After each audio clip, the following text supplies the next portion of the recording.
Yeah, baby. Yeah. The Mac is back. Back with another video. Hello, the initiated. My name is Marcus Jonikala, and today is a massive day because Strezov Sampling, one of my favorite sample developer companies, they have a new library, and it's called Afflatus Chapter 2 Brass. So I've been looking to get a new brass sample library for quite a long time. I haven't quite been happy enough with the big picture of what I got going. I feel like there are some holes in my palette, so to speak. And last time when I checked out Afflatus Chapter 1, which is the strings, I was blown away. I didn't quite know what to think when I started making that demo because I had a very fuzzy idea of what was actually in the library. I heard some fantastic demos, and then I heard some stuff that I was sort of more, hazy about, wasn't sure where the sound was. And part of that came from the fact that Afflatus Strings is an absolutely massive library. It covers so much ground.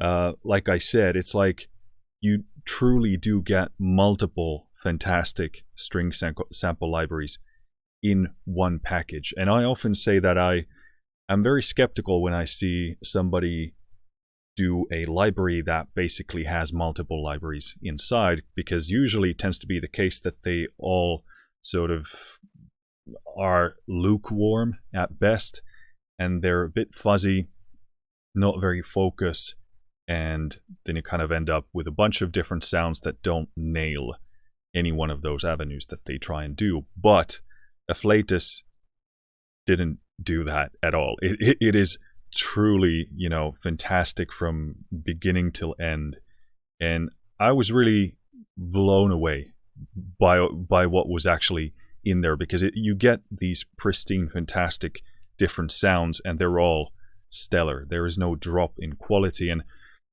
after experiencing that for myself, I understood the price tag, which these tend to be not at the cheap end of sample library offerings, but in the context of what's actually there, they are super competitively priced, in my personal honest estimation. But yeah, I mean, Afflatus Strings just blew me away, and I said it back then that it is my favorite string sample library, and that still stands today.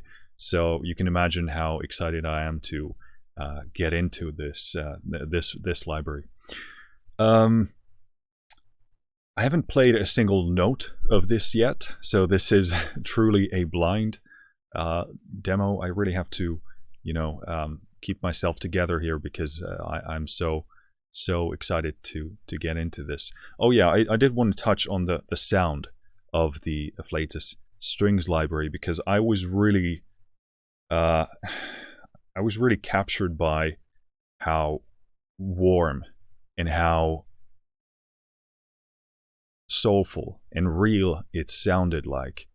There was it has this X factor that is kind of hard to put my finger on, but it's kind of the same thing with Wotan and Freya, which are the some of the choir libraries they have, which I had before Afflatus Strings. And with those, I was really impressed by how soulful and realistic they sound, but they have this soulful warmth in them, baked into how they've done them. And it's a combination of realism, it's a combination of the timbre, the texture of it, but it just feels like I'm dealing with real musicians. And I had that same feeling with Afflatus Strings. So that is a sound that I'm personally a big fan of, and I'm really hoping this is going to be the case with Afflatus Brass as well, because I feel like that's a part of the palette that is missing in my current arsenal. But I think that's enough babbling from my part. I will take us to the manual of this, because this is actually really well put together. It explains the stuff that's in there, and this is a pretty massive library, so it does make sense to have a look at this. Obviously, you can skip with the timestamps if you're not into this, but yeah, I mean, library size. So they state it's 108 gigabytes extracted. Now, normally I would be skeptical of that size if I didn't know it was an Afflatus library in question, because a lot of libraries out there by many other sample library developers, they end up having these massive libraries, and much of that size simply comes from multiple different mic positions, which in most cases, unfortunately, don't amount to a very useful experience. So you end up having a library that could be, who knows, 50, 60, 75% smaller if the mic positions were sort of more curated. Now, some developers do more of this than others, but yeah, this size is actually, I'd say, pretty pretty good, knowing what's inside there. But yeah, it's gonna take a chunk out of there. But again, if it offers enough scope, then that's perfectly fine. So yeah, I'm on the website now, but I think I'm gonna close this and open the manual here. So their philosophy behind this, which they state in the manual, they've gone in pursuit for more lively and natural samples. They tend to avoid few things that are commonplace, they say. But in short, keep the depth of the instrument dynamics. And this is absolutely true in Wotan, Freya, Afflatus strings. So fantastic that they continue on this line. And they say also that it includes some natural imperfections. And I think this is a big part of the realism of the sound and feeling like you're actually dealing with musicians, because imperfection is a funny word. It's entirely contextual to what you consider to be perfection or imperfect. But yeah, definitely for me, hearing individual qualities of the players and the instruments, those kind of tiny nuances and details bring soul and life into the sound. So I'm a huge fan of that, and glad to see this appears to be the case here. So this was recorded in the Sofia session studio. A lot of mics used, and then they summed these into 4 microphone positions. So these are close, deca, section, and hall. The section 1 is a new mic position, which is something between the close mics and the deca. And yeah, to me, Strezov has done these mic positioning things really, really well before, and this is a really good set of things to have in here. I don't find this to be too much or too little, so not worried about that. I think this was in development for 5 years or something like that. It's been a long time, so hoping that has amounted to a lot of labor of love. So they say they wanted to focus on 3 main areas, which is consistency, performance, playability, and customization. This sounds good. And so we should probably touch on the folder structure here. So they have ensembles, solos, curated ensembles, experimental, and then performance. The ensembles folder has 2 subfolders. So it's there's a multi-instruments, which is kind of an interesting word, but in short, they say AKA key switch patches. So And then you have single instruments where every articulation is separated in a different contact patch. So it's just a different approach to it. Wonderful that they include that, so you can, you know, make your own path and workflow. Then they have this curated ensemble thing, which aim to faithfully recreate specific sounds from iconic movie soundtracks. So that's very, very cool. Experimental folder, instruments which were sound designed from the original recordings and altered in ways to achieve a specific feel.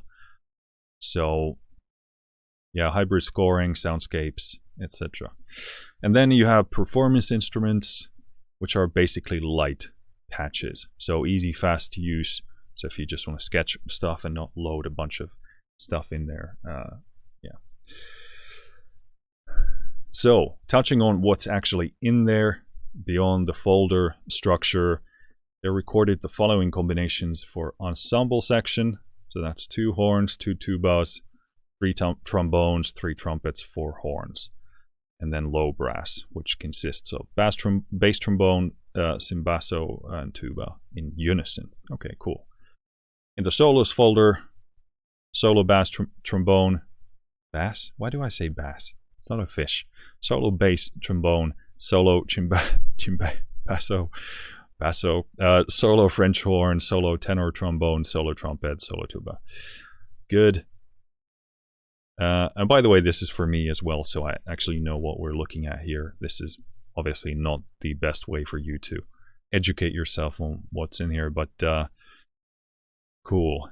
And then you have a bunch of articulations. Cool, and they kind of touch on the interface here, but I think we'll figure that out. And then you have a list of articulations here. Cool, awesome. So, taking myself into my DAW. So, the way I think I want to structure this demo is looking at these folders. I think we're going to start with curated ensembles to get a sort of a bearing or an idea of the sound of the library in a sort of, I guess, fully explored and expressed way.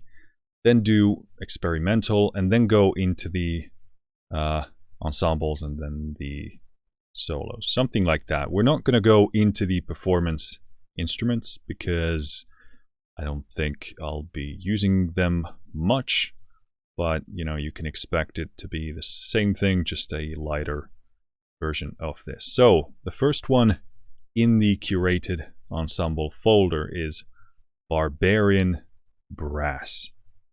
So we're going to start from there.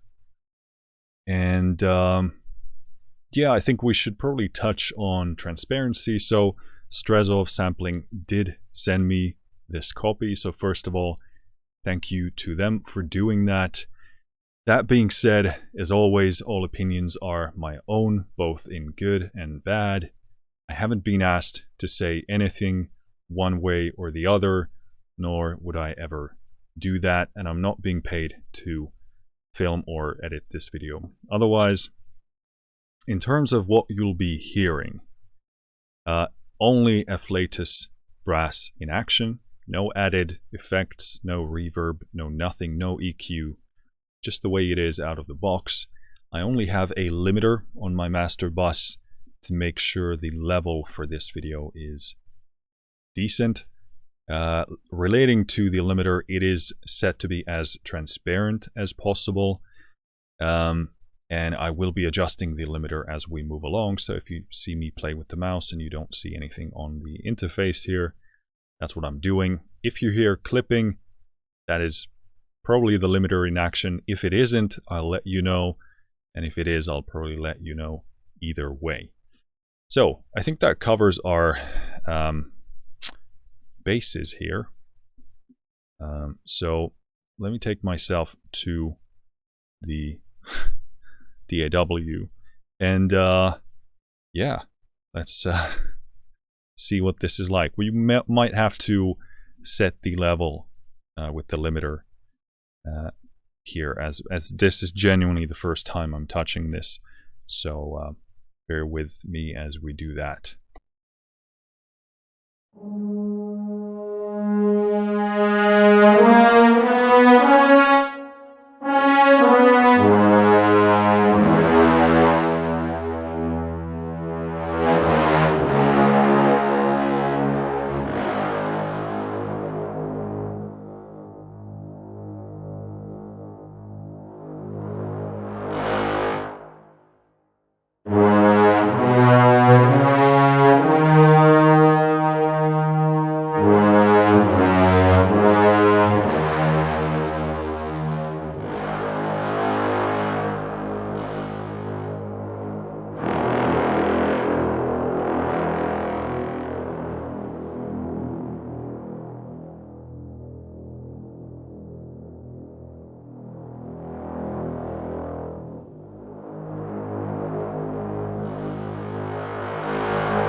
So I'm guessing it's called Barbarian. What kind of a pronunciation strong is that? Barbarian Brass. So I'm guessing it's supposed to be like brutal, edgier, less sort of sophisticated sounding. Let me turn this into monophonic legato, because we were using polyphonic legato.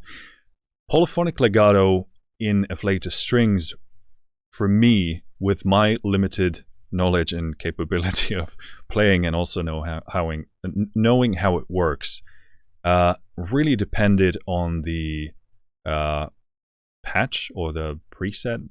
I don't know what they're called still, but yeah, with some of the strings, some of the sounds, it sounded a lot better with poly in, and with mono it was a lot better for others. I tend to go with mono legato myself and then build the parts individually. Gives me more sort of compositional clarity. That's how I prefer to do things. But that being said, the polylegato that Strezov does is the best in its class that I've heard. And in fact, I don't think there are a ton of companies that even do that, or if they do it, it's just not very great. But yeah, I mean, in some of the patches, it was fantastic, and in some others, I preferred the mono legato. But yeah, this is probably what I'm going to be focusing primarily on here, because I do like to work on an individual line basis. But let's turn mono on here, and I'll play a bit more. I like the low, okay, so first of all, the balance here is very nice. It's not overhyped, it's not over compressed or EQ'd. It is very natural, super approachable. So I can actually, as a composer, as a producer, as a mixing engineer, I can take it into different areas that I want. But it's super natural and pure sounding. But yeah, let's play a bit more.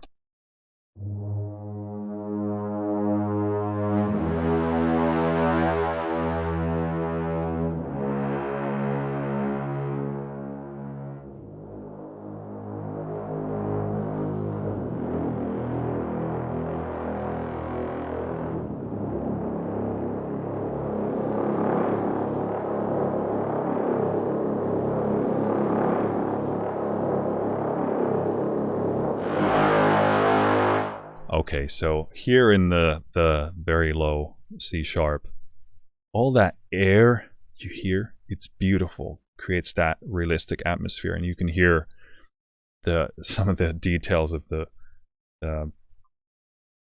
player airflow. I don't know what it is, but super nice. And also what I've realized about brass throughout the years is that you don't necessarily want it to be absolutely massive in the low end, because you might want to reserve that space for percussion, you might want to reserve it for transitional effects. So this sits in a very nice place because it sounds gnarly and it sounds big and raspy and powerful, but it's not overbearing or overflowing in the low frequency areas. In fact, if I put the analyzer on here on my interface, I want to have a look at that.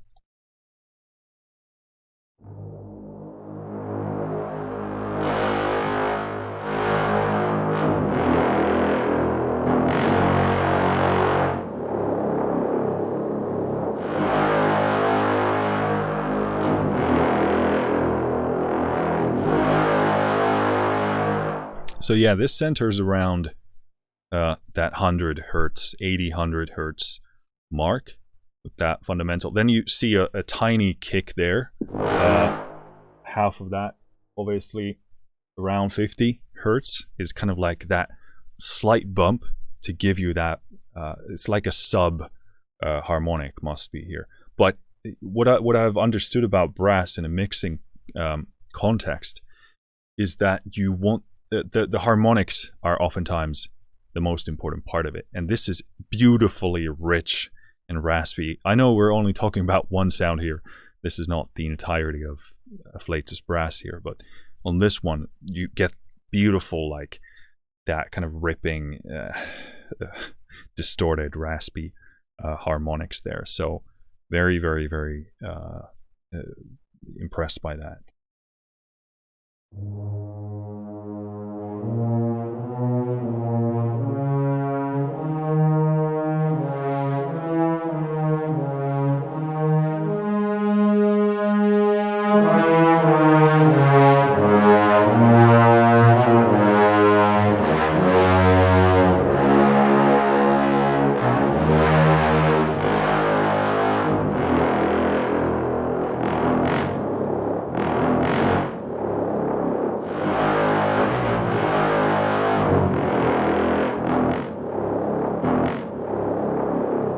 That must be super hard to program, because this is probably so hard to play as a player, this low note. It kind of needs probably that kind of a slow start to push that note out, which from a sampling perspective must be difficult, because you want, if I play something fast there, it struggles to keep up.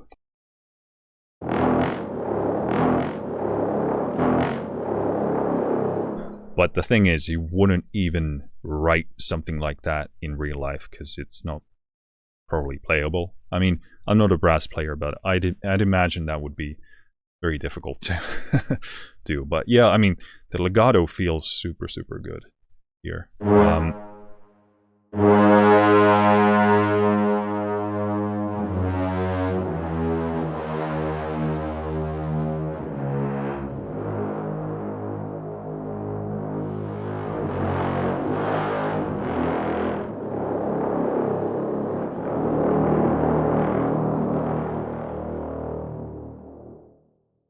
Very nice. So that's going to be like a powerful raw melody line builder, I guess. So this one is Hunter Brass. I mean, I love this artwork. I touched on this on Afflatus strings. I believe the artist is now a different one, although the style is very similar, I'd say. I think this is what I heard during the AMA live stream. Could be wrong about that, so I'm sorry if I am. But love the artwork in Afflatus strings. Also, like, it was so cool because it's clear that they love this stuff, and they love just music and you know, fantasy and sci-fi. They love this imagination side, creative side of all kinds of things, because otherwise they wouldn't put it here in this sort of what's the word, in this sort of a way. I mean, I can't remember the word, but yeah, I mean, I love it. Creates a beautiful atmosphere, very inspiring to me. Same in Afflatus strings. So really happy that they kept this style here personally. Hunter Brass again. Okay, so seems like this one can't choose the style. So okay, yeah, so this doesn't actually have options in that way, but let's check out what this is. So it says staccato and årslag, which must be Swedish.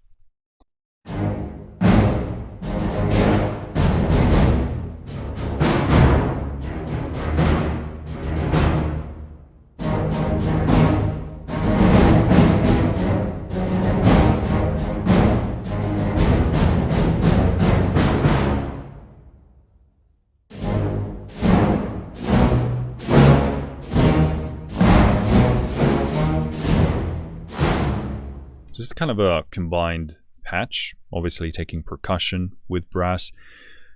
I'm personally not a huge user of these things, but if this serves you well in a part that you're writing, these can be lifesavers and they can really make the part that you're working on.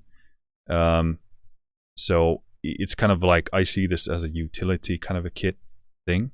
But that being said, this is really well balanced. The percussion is like, you get that woofy low and then this kind of a puffy snare sound. So this is super well mixed.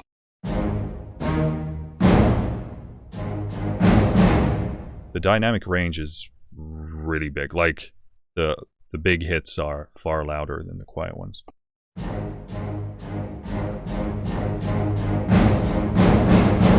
It doesn't seem to be a big like range there, so it kind of jumps to the higher velocity there.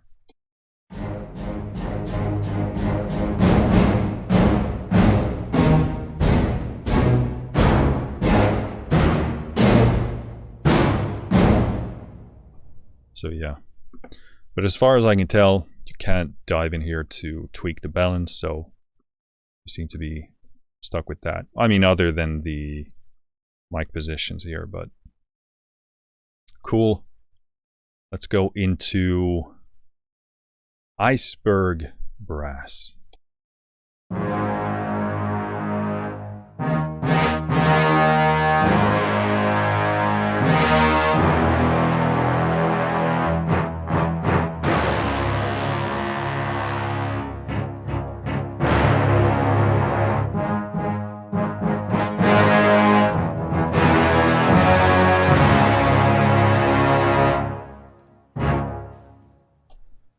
So I just want to check the key switch here.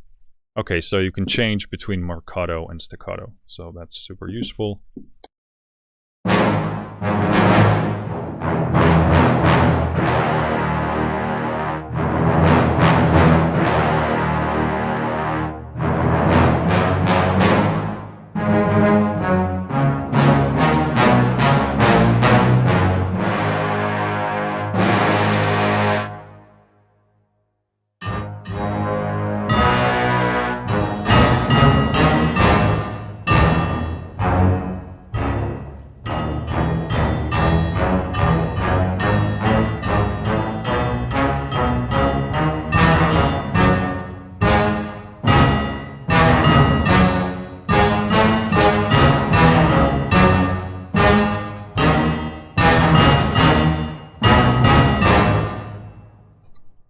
So again, really interesting. And yeah, I mean, the key switches obviously make a huge difference here. But it all seems to be baked in. Again, the balance is really good. I would maybe bring down the metal clangy thing that they're hitting there. But if you play quietly, it stays more under control. But again, like overall, it's super well balanced, very puffy, very natural, very full sounding. So I really like the profile there. But again, for me, this would be like a, if I really happen to need that in a use case, then I would pull it out. But I would prefer to, have those elements individually adjustable as well. This one is Imperial Brass A. And let's turn to mono legato and see what this is like.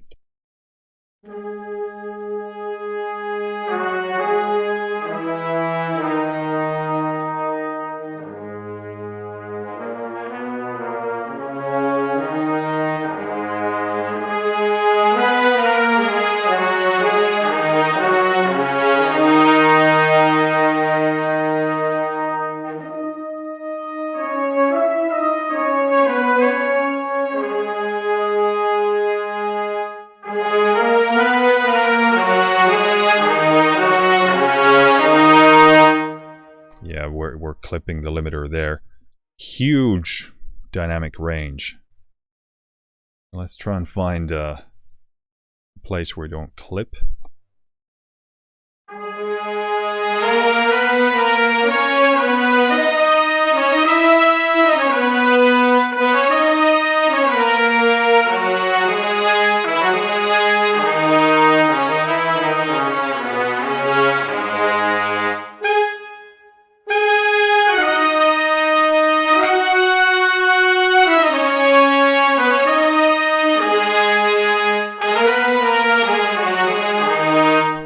It's like a unison patch. Sounds really good. Like, what I like about this, it sits in such a beautiful place. Very natural, very balanced. Has that impact, but it's not overblown in any kind of a productional sense.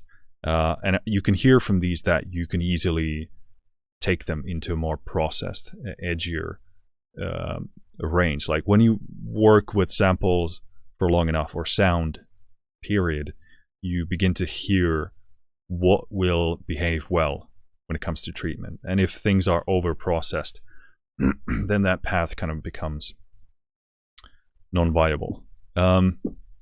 So let's explore some of these key switches here.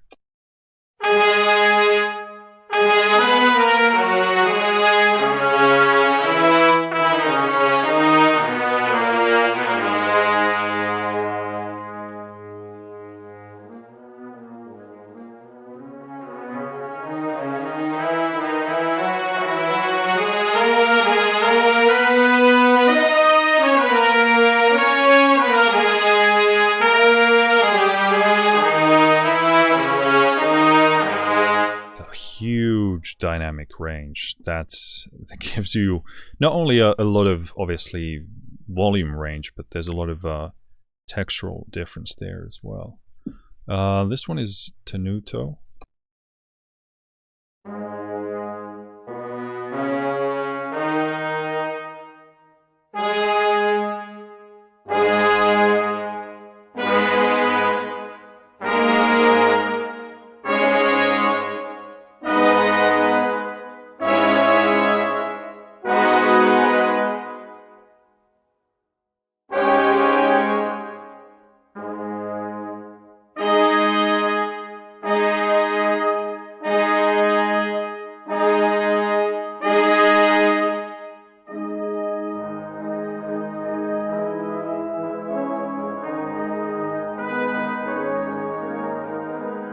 If you play, I know it's not meant to be doing like meant to.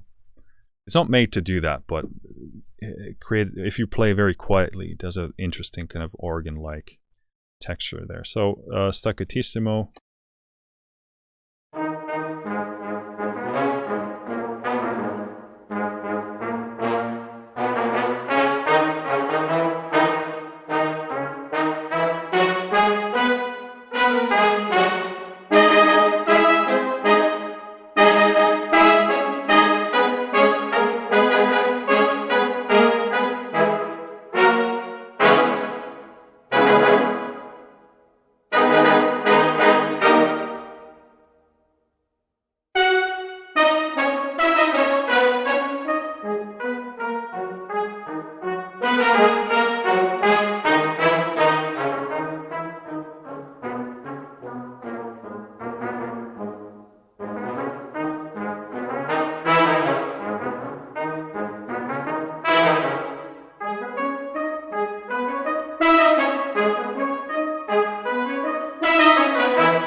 Okay, I love that. That's really good. I love how you can stay in this slow. And yeah, again, some of these are velocity based and not the mod wheel here. So I love how beautifully organic and puffy and easy it stays here in the low range. I mean, I could play this all day.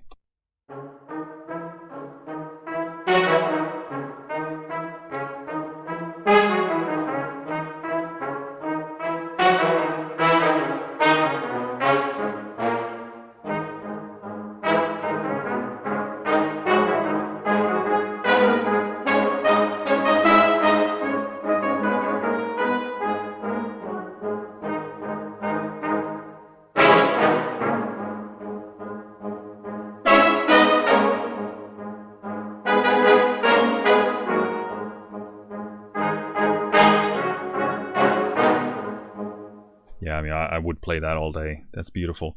I really like this approach that they take a very specific style and sound, and then they go into that and properly sample it, not in any kind of a half-baked way. Like, that's the thing you would expect if you're pulling out these, you know, curated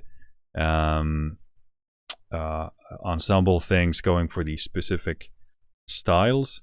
You'd expect them to kind of like do that one thing, and then it's not really great for in terms of the scope that it offers. But these just like fully fledged, fantastic sounding.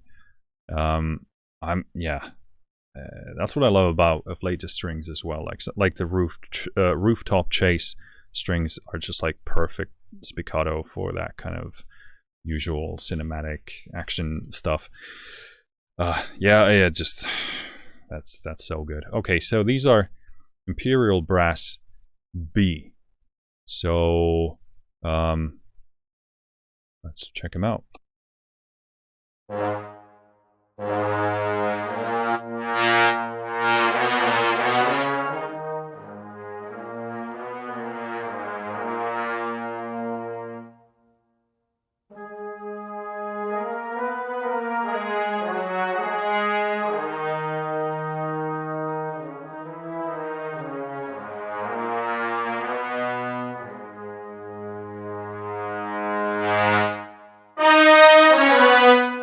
Okay, the dynamic range is really, really big here. Still not quite enough.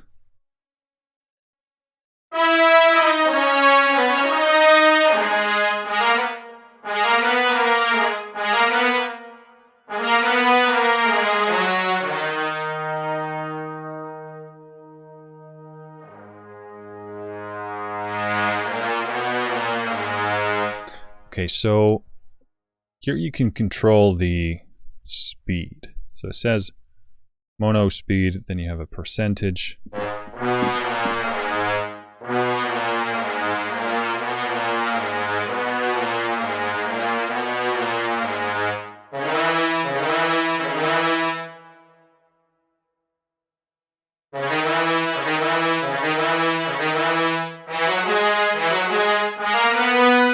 So it's the slowest at 0 and fastest as at 100.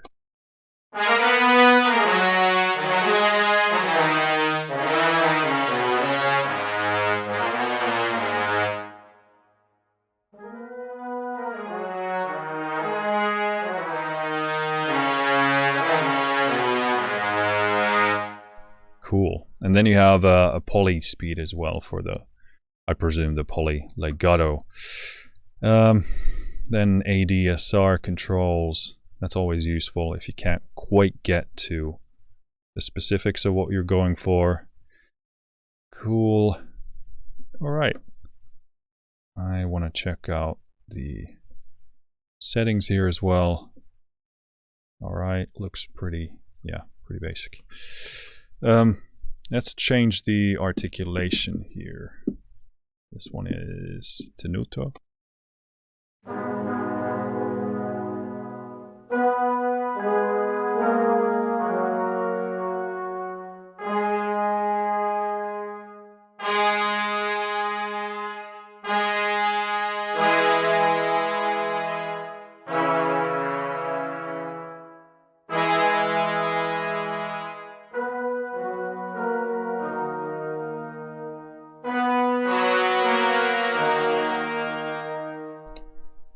Interesting. And then staccatissimo.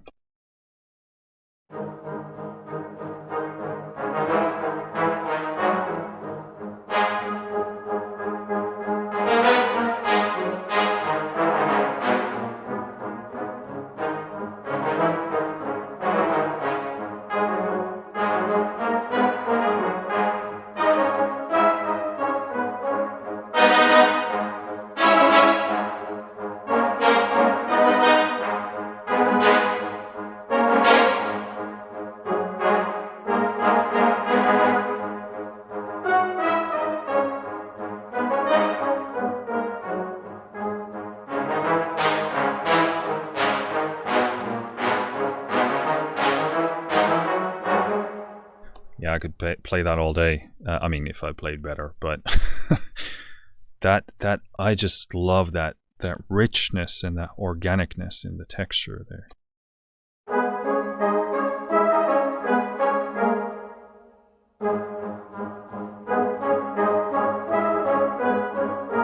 And also the curve, the feedback to me in terms of the velocity here, is pretty much spot on. This is so, like, I feel like I can just interpret what I'd like. I can be the player. Like the control curve is perfect.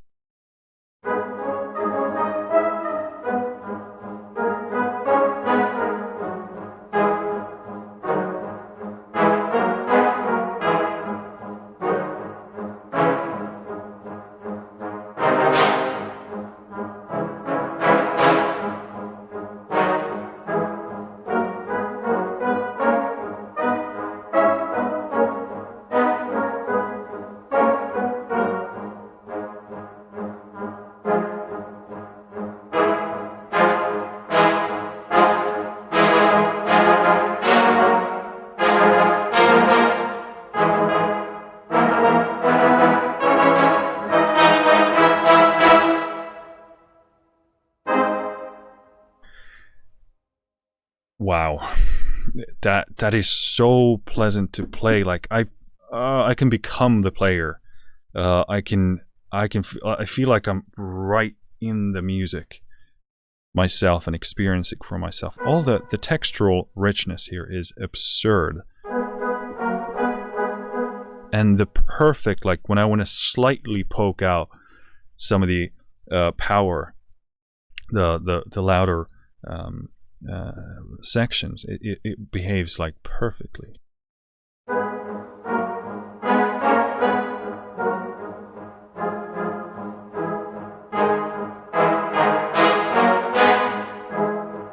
And the imaging, I mean, this is just I'm really blown away by this. This is stellar stuff. Okay, we got to move on because otherwise I'm just going to play that for the entire day. So this is called Mountain Hotel. What's wrong with my pronunciation today? Mountain Hotel Cup Mute. I have no idea what this is.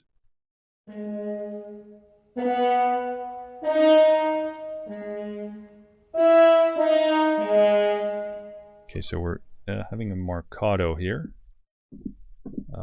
Where's the key switch?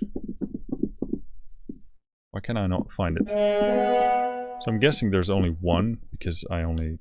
Yep, looks like... Oh, no. Tenuto is the other one.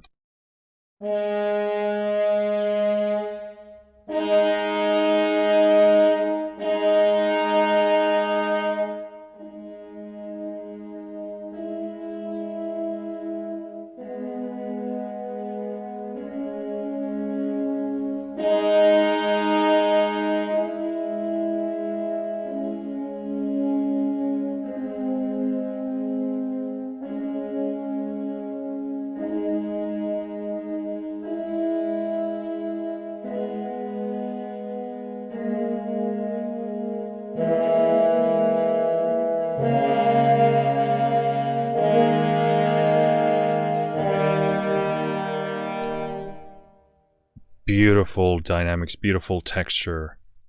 That's super nice.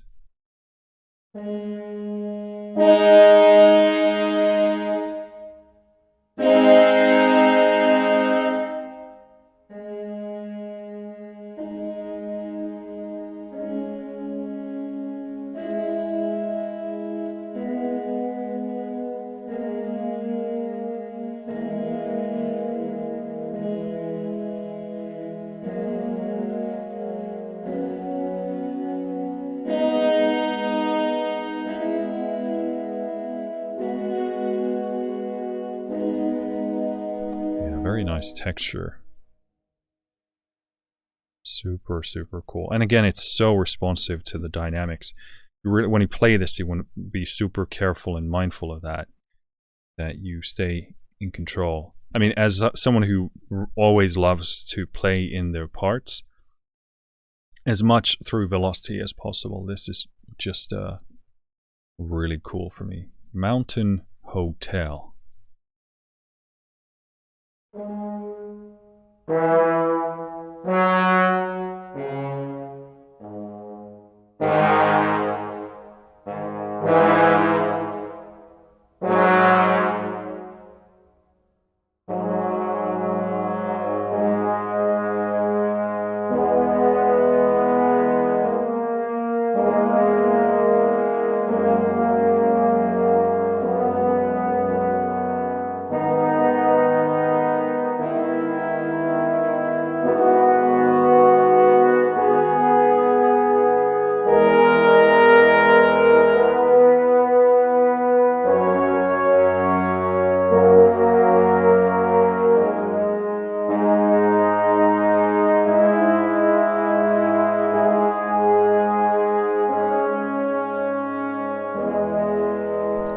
Okay, so again we got the Marcato Tenuto combo here.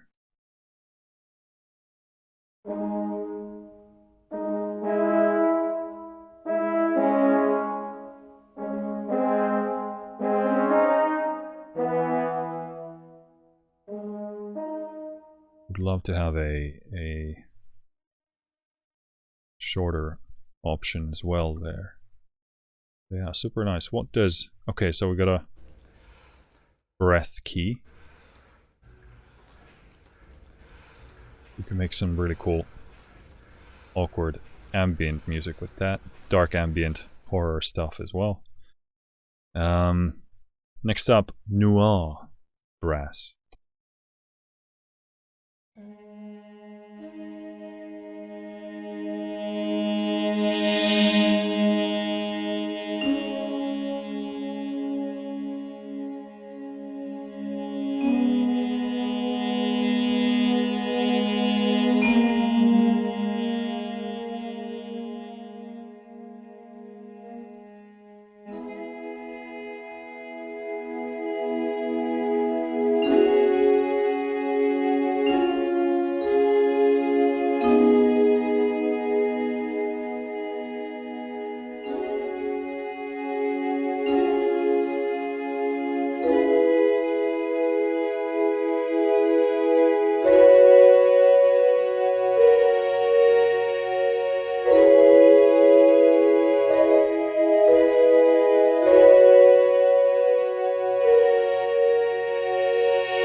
Again, the dynamic range here is really, really vast.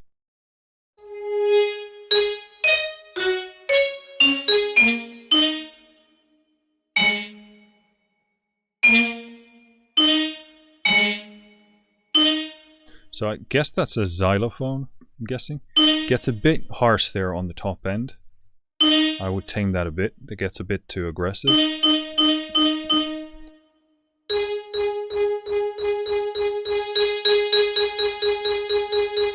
Maybe that would be the top end of what I'd use.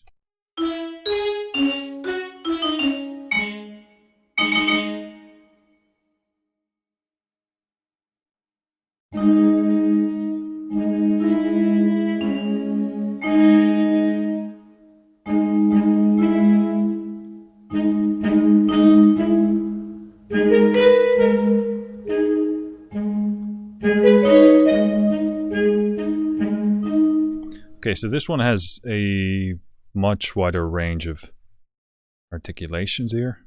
So we got sustain, marcato, tenuto, staccato, accent, sustain, and crescendo, and then sustain, crescendo. So yeah, again, this seems like a baked-in type of sound that combines these. As far as I can tell, you cannot work the balance between the instruments. Nope, doesn't look like it. But again, they nail the general vibe of that really well. I again love these quieter dynamics as well, especially. But let's. I want to play the staccato a bit.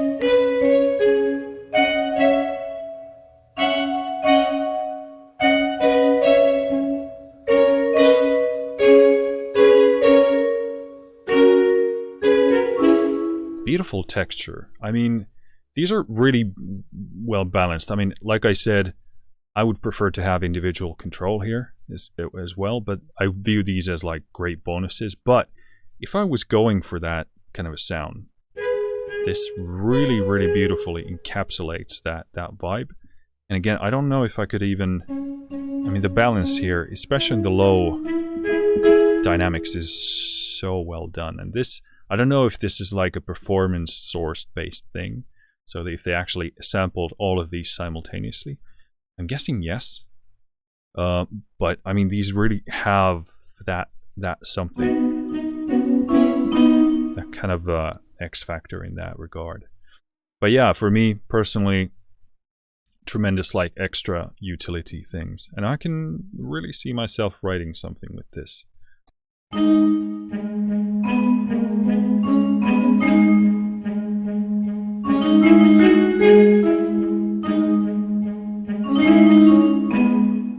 Limiter clipping there. Let's pull this all the way down.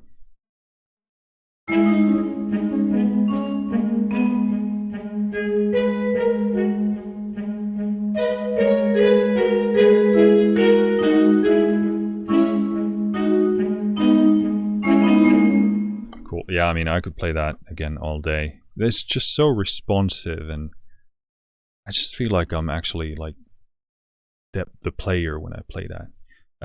Let's try these two other articulations.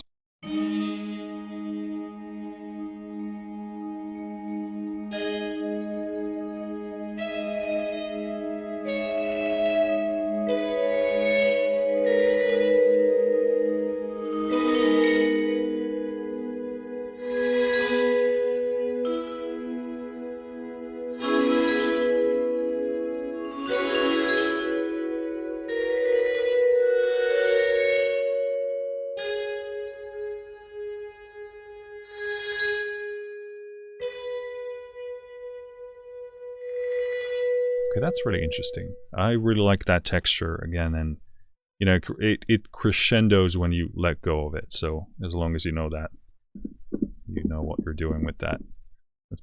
Where's my key switches? Here we go. Okay, so this is sustained crescendo.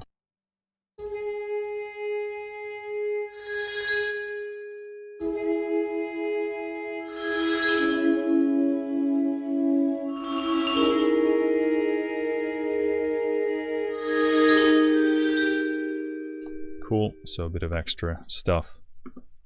Really digging the staccato here. Cool. Next up, we have something called Phantom Brass. Let's again put mono on here.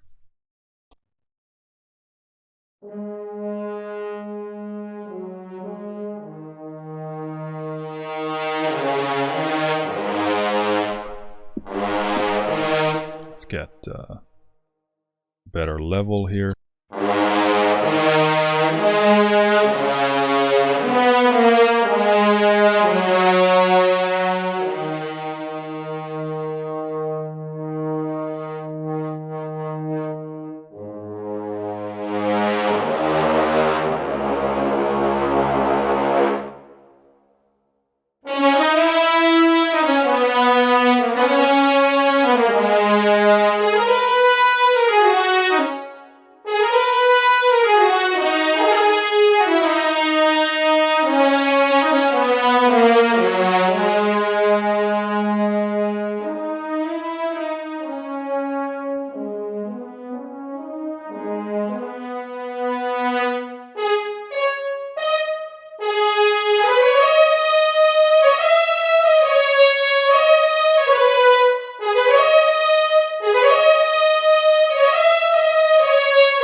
Cool, so that would be very useful in quite a few different cases. So we got mercato, tenuto again, staccato.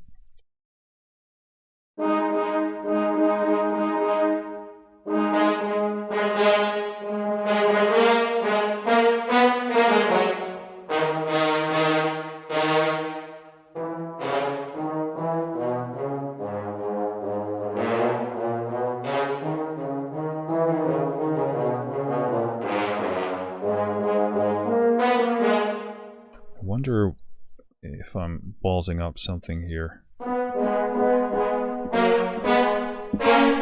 Keep the poly on there.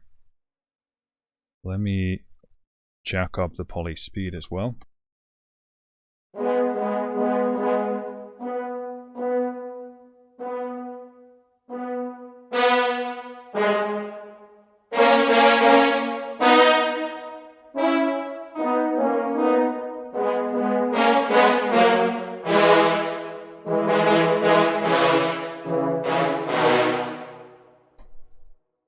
Let's see how it behaves in mono.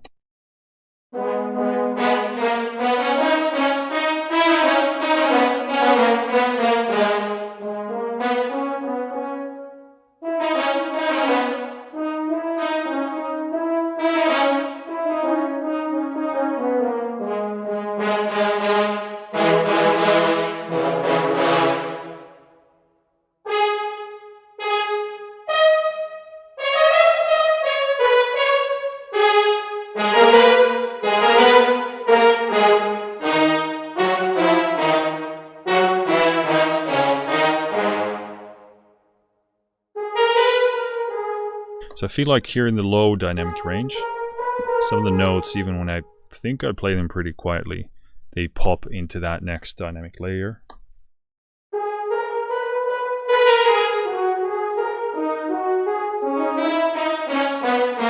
So I think just in this style, I don't know what it's modeling or chasing. I'm guessing Phantom would be a reference if I knew what it was. But yeah, probably not tend to be like very quiet in that range. Yeah, that's a breath sample again. But yeah, oh, okay, we have Staccatissimo, so let's try that.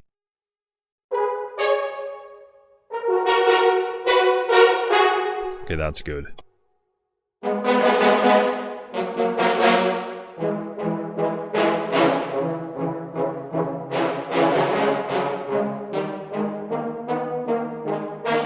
But yeah, it's definitely like more of a aggressive edge. So those quieter notes, they're still like on the edge a bit. So this is clearly intended to be on that sort of a more aggressive end.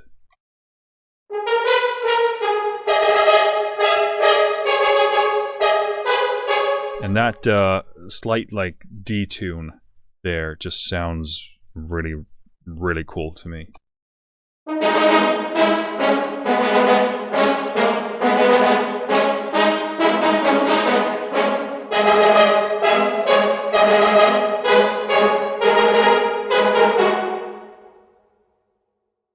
Super nice. Everything.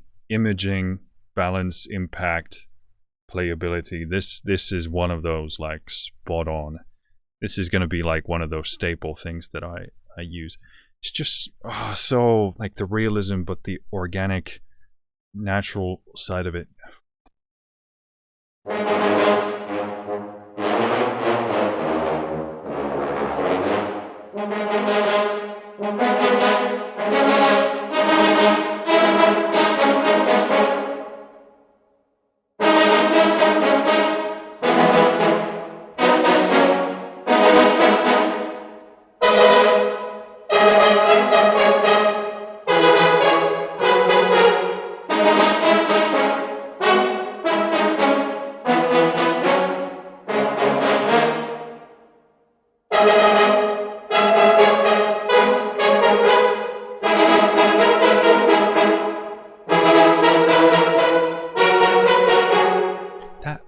Raspiness, all the texture, all the, I mean, it just makes this so effortless.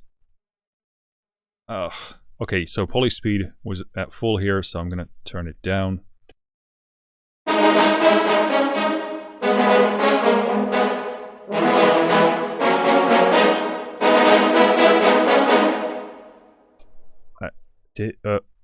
What?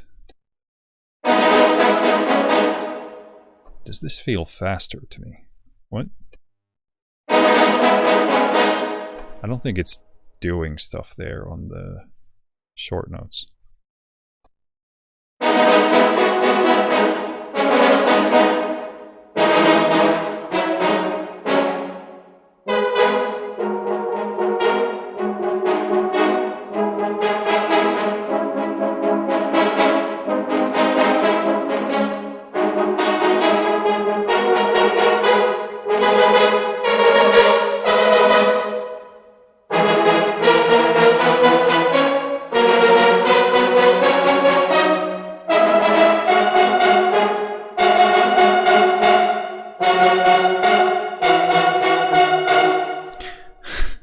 Okay, I'm not playing the best harmony there, but that's really like edgy also. Like the sampling is so like the note here especially. That's what makes it so. I love that. I mean, obviously if you want it to be super pure, you're not gonna presumably get it from this key, but ooh, this is so good. I mean, this is like one of those. It's just so playable, so much fun. Sounds fantastic. The imaging, the sense of space. We have to move on, otherwise I'm just gonna play this all day. I'm sorry.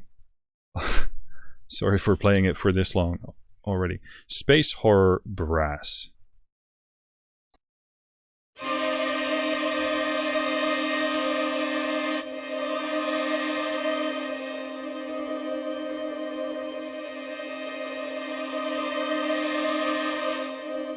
Okay, loving the texture and the, I mean, just the richness of this in the lower dynamic.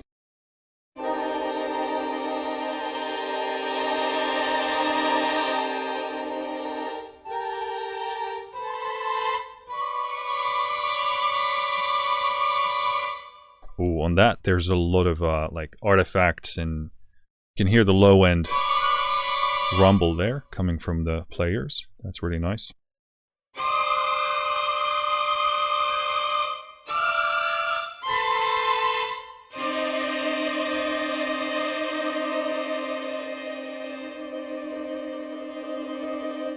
What a rich, vibrant, organic texture there. Let's try the slower zone.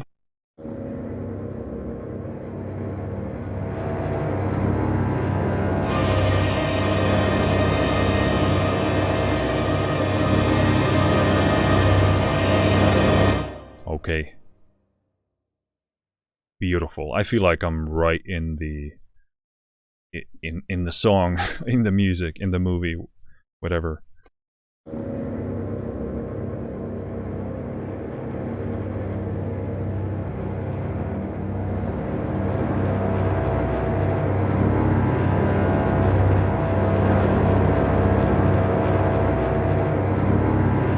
That is so immersive, so score-like. And all the tiny details, the player there on the left doing like this, whatever. I mean, it's just beautiful, beautiful.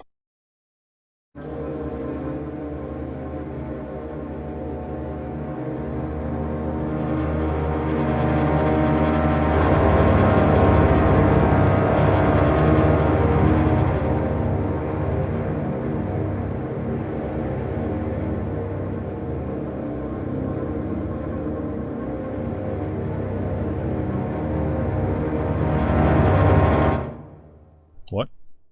I sort of went somewhere there. I don't know what happened. It's kind of weird. Staccato. Ooh. What is this gonna be like?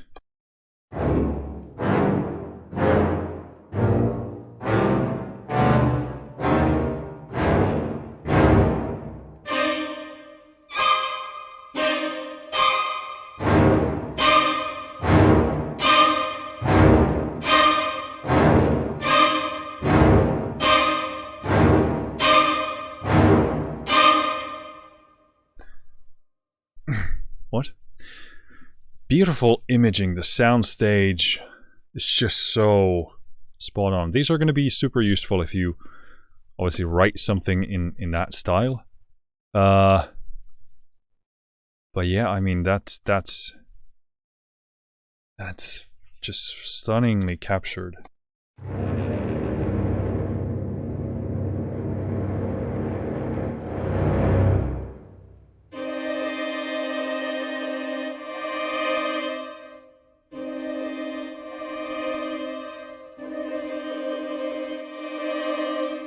So that's an interesting effect. To me, it doesn't sound supernatural, but it sounds supernatural. Like, it sounds more like an interesting sound design effect to me. It's not like sounds like the players are actually doing it, but that there's a bit of processing there.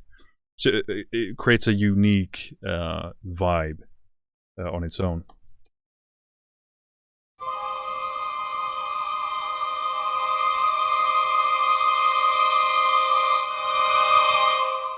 Like there, you can clearly hear that it kind of stops and then does this. Sounds synthetic to me, but again, that's a texture of its own, which I actually like. This has a beautiful, like, sounds like choral almost, like choir, female voice type of stuff.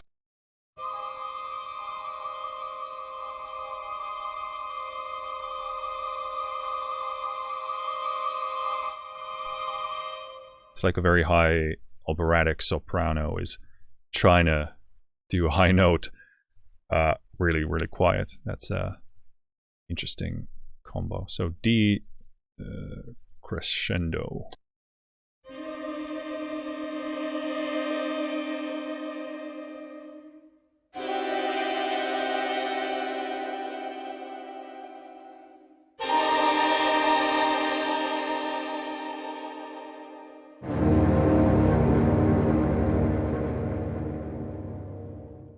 Really like those because that can, if I just did that like with a mod wheel and volume, etc., hard to compete with.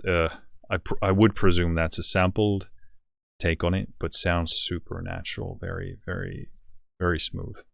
Then you have crescendo.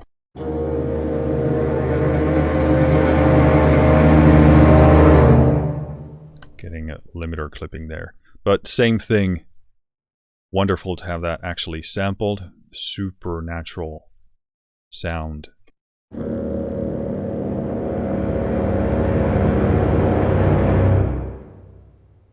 Beautiful soundstage immersion. Sounds fantastic. Those are going to be super useful when you work on stuff in that specific way.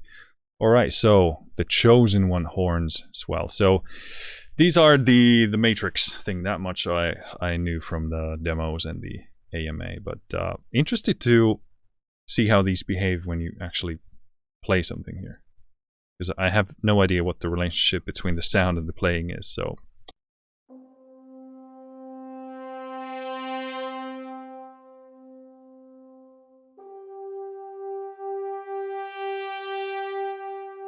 let's push the limiter level here.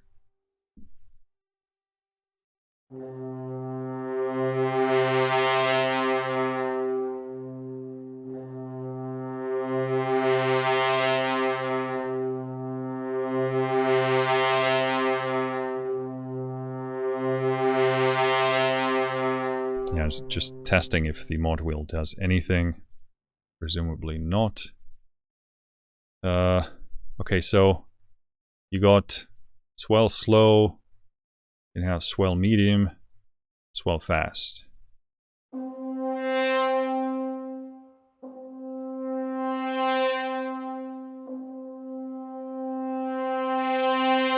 So very cool. I mean, I'm really happy that these are not too baked in terms of the intervals they do. In fact, they're not at all, which is fantastic.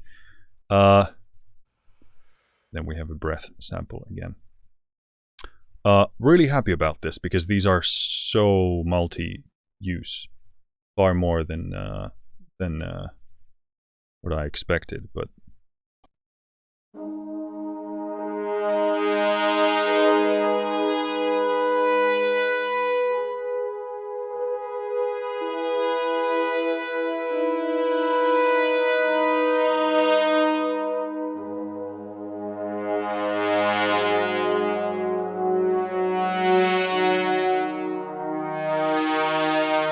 so they're basically swells done in that particular fashion. Really good to have the different speeds in here. This is actually super useful as a patch, I think.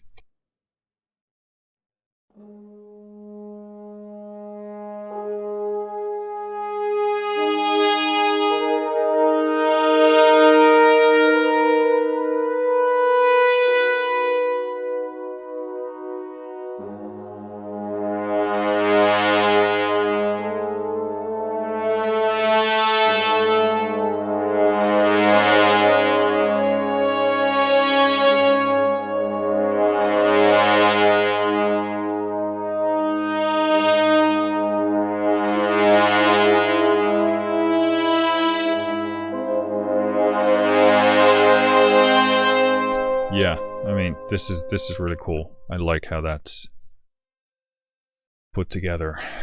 Super useful. Wait a minute. Okay, so those were horns, and then you have the same with trombones.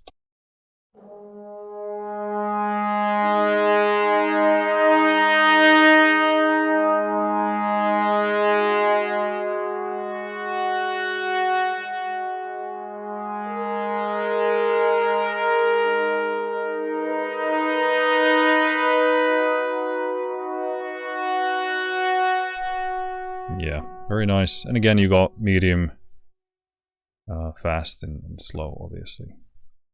Very cool. Yeah, I expect to be using those a lot, because I like to write stuff in that kind of a fashion as well. And then you have trumpet, swells.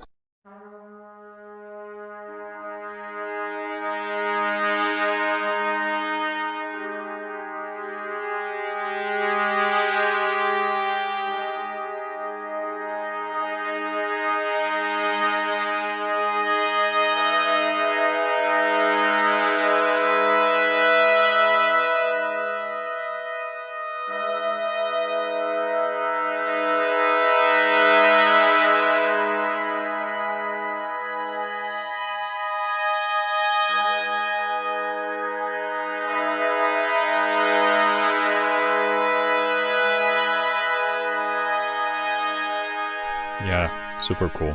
It's very, very cool. What do we have next? Oh, okay, so cool. We went through the curated... Let me get these right. Curated ensembles. Okay, cool. So we covered that. Very, very, very nice. Let's do experimental now, because he only has a few ones in here. We got 5 different ones. So this one is called Dark Ambient Pad, and we're updating sample data cache. I'm suspecting because this is the first time this is setting up or loading up. So okay, we got a big boy here, because looking at the memory, this is loading up to be around 3 gigs. Yeah, just shy of 3 gigs. So let's see what this is about. Okay, it's loud, so we gotta pull down the limiter.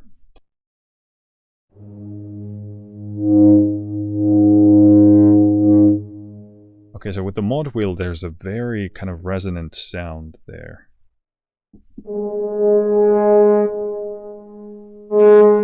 Yeah, that's the limiter. I need to play around to get my bearings here.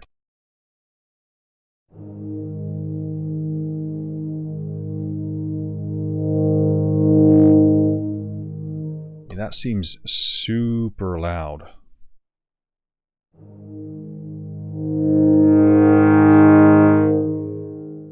Yeah, I mean, it's even blowing up contact here, so that probably needs a bit of level balance updating.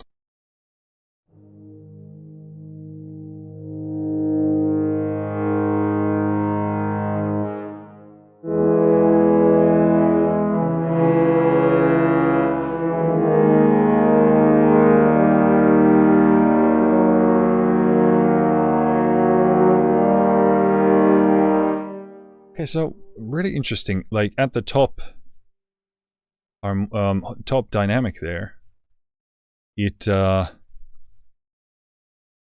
has this kind of harmonium, kind of a growling harmonium texture there, which I like. I think there's way too much resonance there, because the level difference is impossibly loud. Good to have dynamics, but I think some of the resonances especially need to be controlled.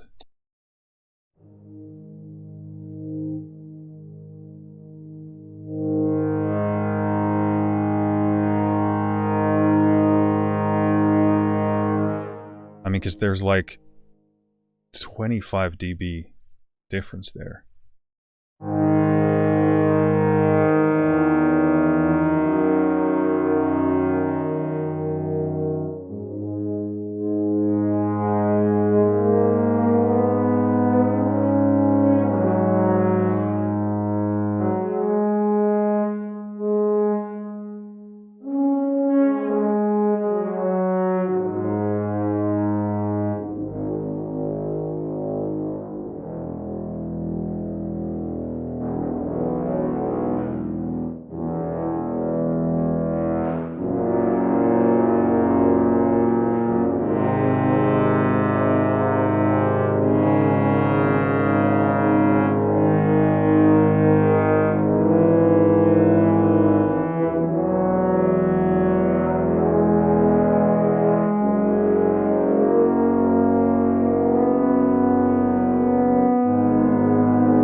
So I'm really loving the textures that I'm hearing. They're super unique. That would be even difficult to, unless we had like such a strong fundamental there, it would be hard to even recognize as brass. Depending on the part, the texture varies here. I love the growly kind of raspy top end.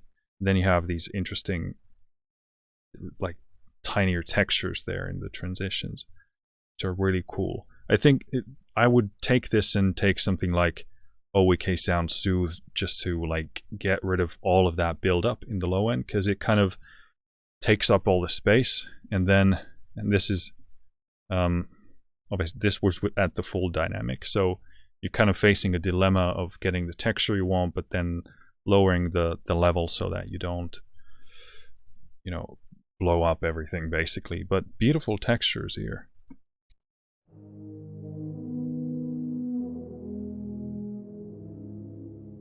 And I mean, the low end sounds super beautiful. Let me actually gain boost this, and we're just going to stay at the low dynamic here.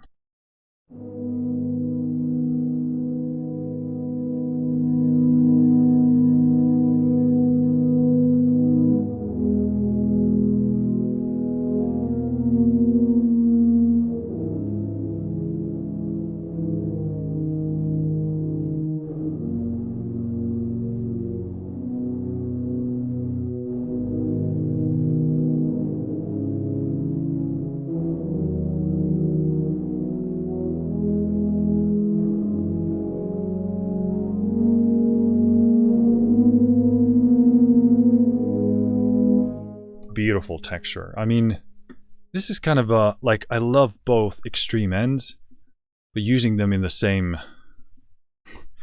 part would be very hard because the level difference is so big. So I would like use this as a very quiet thing, beautiful kind of somber tone, very nice. And then the other one I would use for something very different, strange, but very cool. I think maybe some level issues here to sort out. First of all, I don't think the top end out of the box should be blowing up contact, so that probably needs to be tamed a bit. And then I would lessen certainly the fundamental resonances there in the louder dynamics. Going to the next one, which is again updating sample data cache, I don't know, cache, I guess, which is taking a moment, apparently.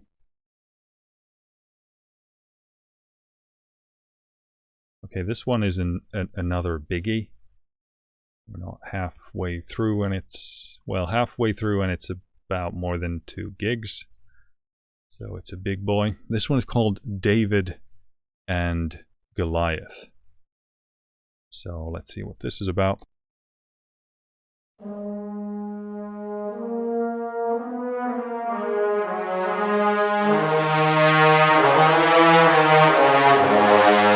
Okay, big fan of this already. Just listening to, okay, I'm going to turn mono on. That puffiness, you can hear the air, you can hear the resonance out of the the mouthpiece, mouth part there. Beautiful, like, that's stunning.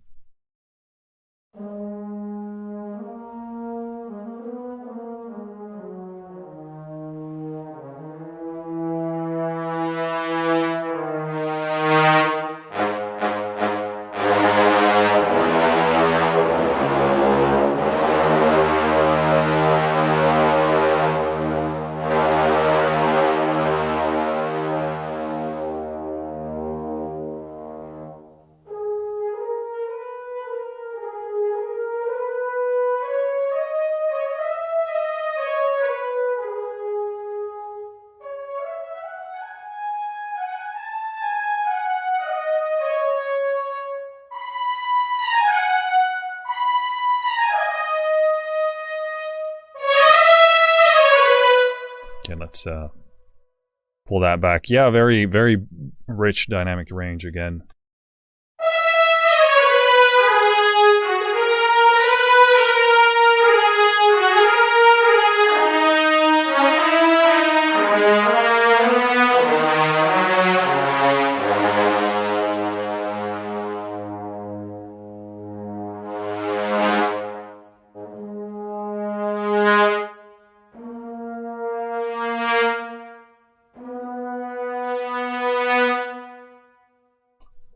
good. I mean, I don't really know why this is in the experimental folder. To me, this sounds like something that could be in the curated ensembles.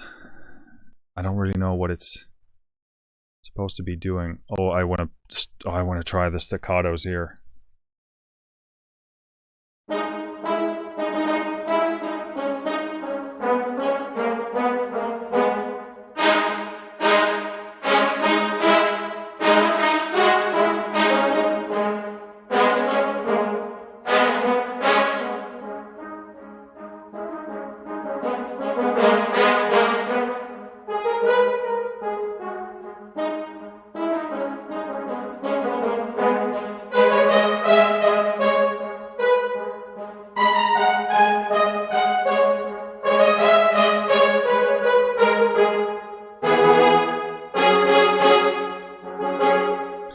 Love to have this in staccatissimo. This is really good. I mean, to me, this sounds like a very good patch for a lot of like a lot of use cases for just like a brass ensemble here.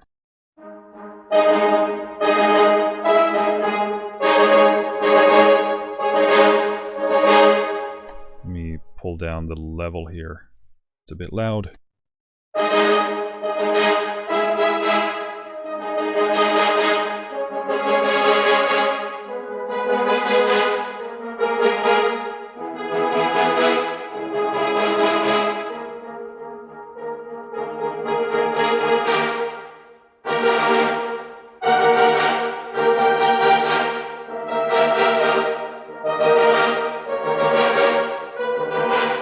So yeah, I mean, really good. This one, you have to dig a bit harder to get the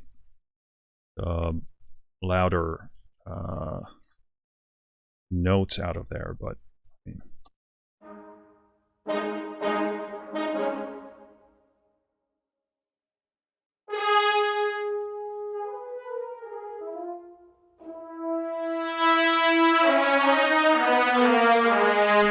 yeah, I mean, fantastic. I'm curious about the polylegato here.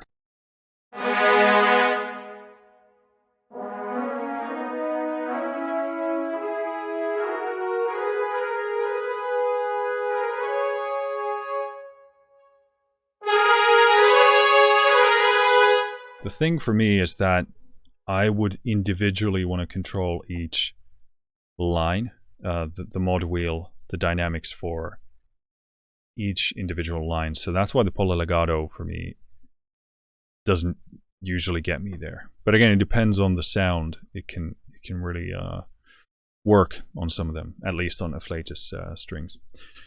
This one is called It Lives Among Us.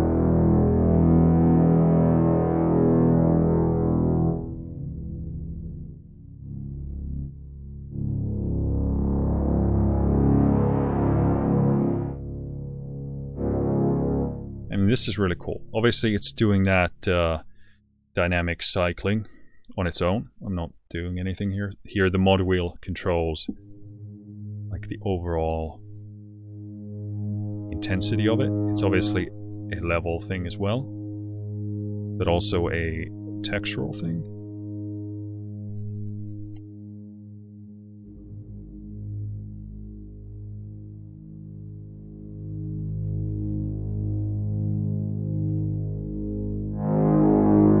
Because at the top you begin to get that raspiness coming out of there. I really love this. I'm 100% going to use this in a cinematic soundscape-y building way.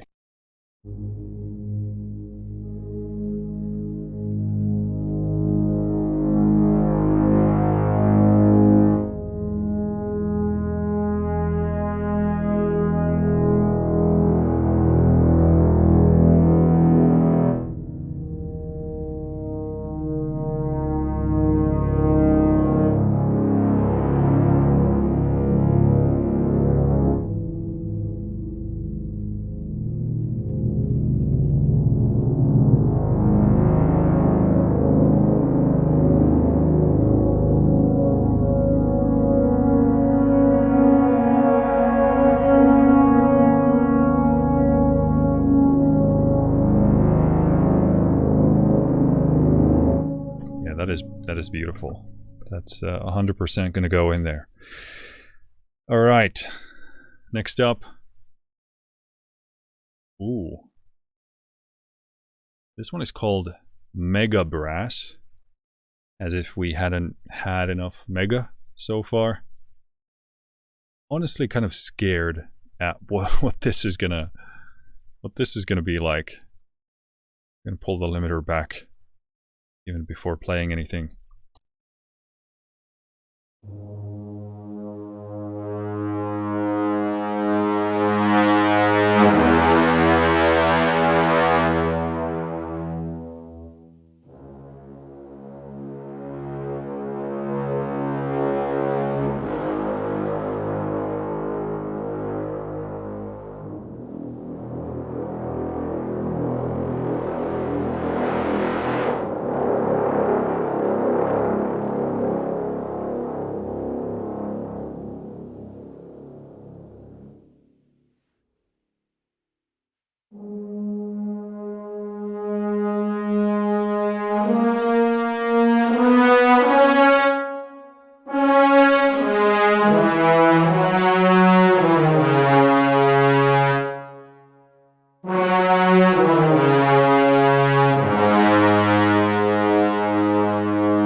Very nice. Interested in like doing these side by side to see like the difference between this and, you know, some of the other ones that are also like very big and impactful sounding. Staccato.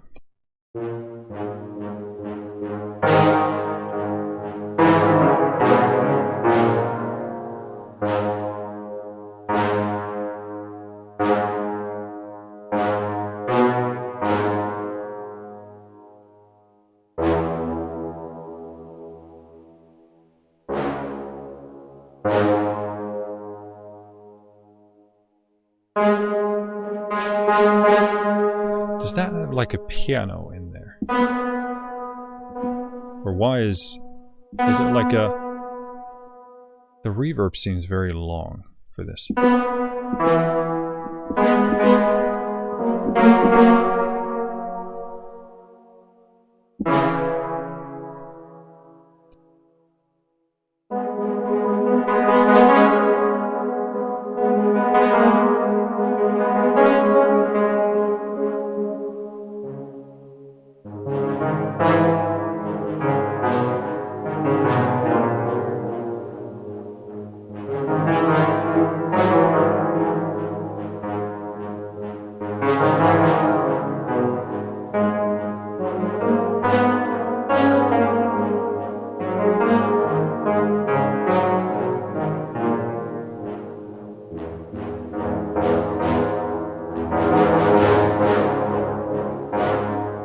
What it is, because it sounds like partially like synthetic, but like a piano, but then like maybe something metallic, so it's hard to say.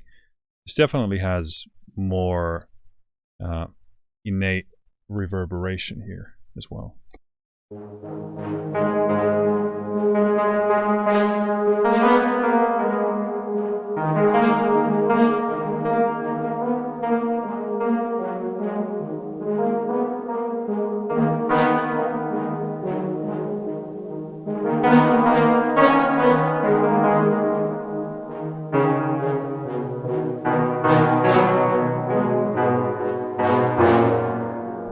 Very interesting.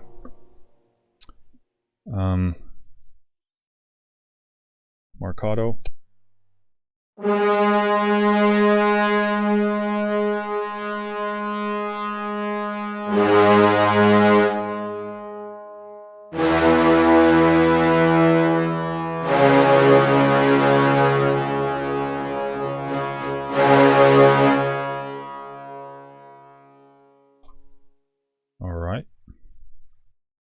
Very interesting one. I mean, the legato, it's like you don't hear that additional quality, but in the other ones you do. Very, very interesting texture. This one's called Military Brass.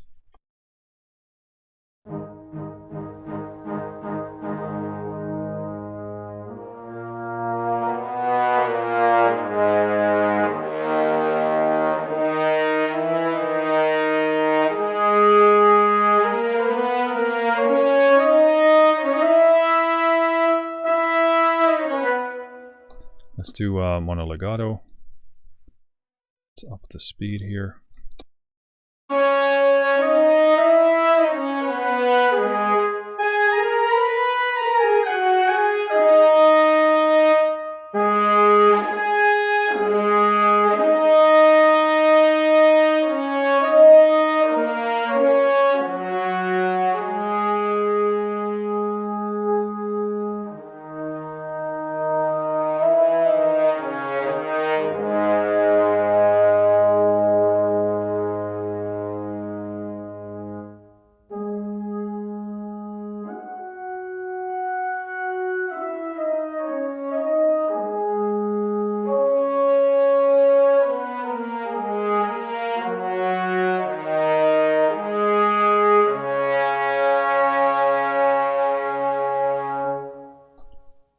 Going for that, obviously, kind of, I guess, US military type of stuff.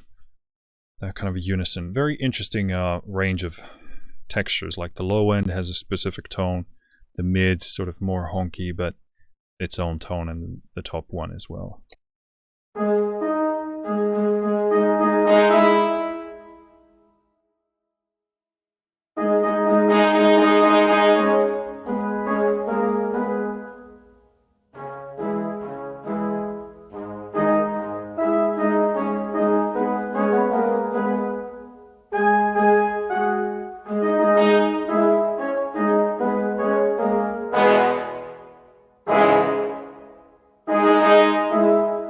Come up with good stuff to play with that, but again, really interesting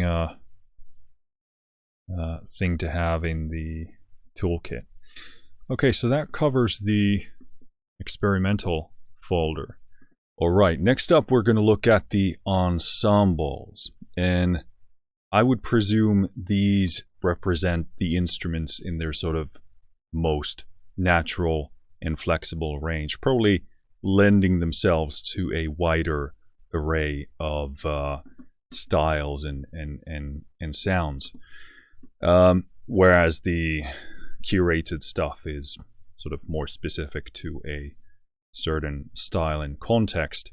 I did already actually film this section, but we had a bit of a video hiccup where you couldn't actually see yours truly or the keyboard, so I thought I would retake this part of the video, but to sort of summarize my thoughts on this before we even start, it is indeed fantastic. You know, this is the brass library for me, and I can't wait to start writing music with this. But so if you just want my honest summary here, instead of pretending like I'm hearing these for the first time.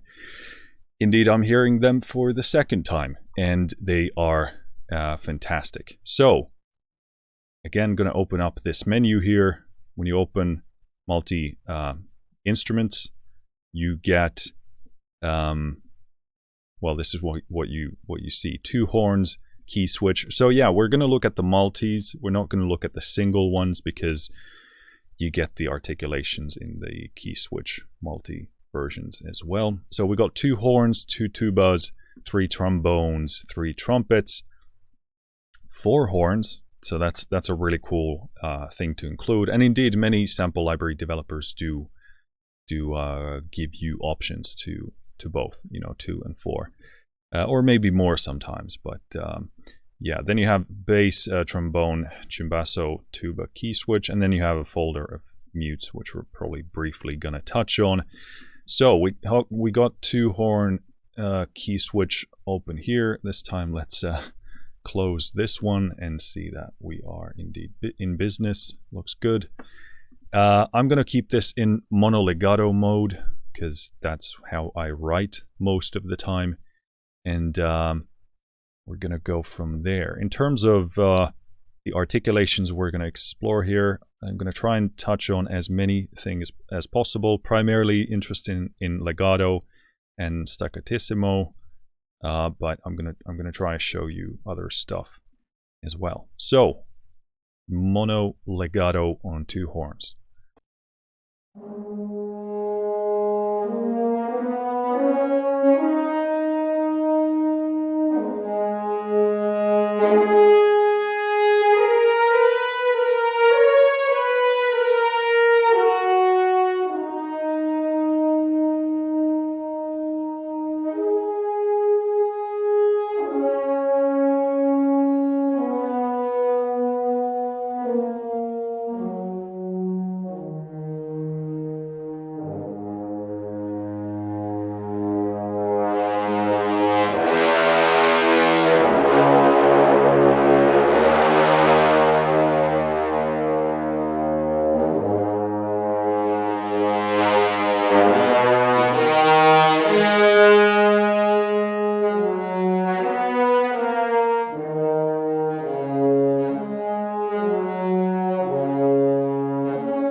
Love the way that sings. There's just this kind of emotion and soul here in the sort of upper secondary third quarter of the velocity range, probably around that 90 mark.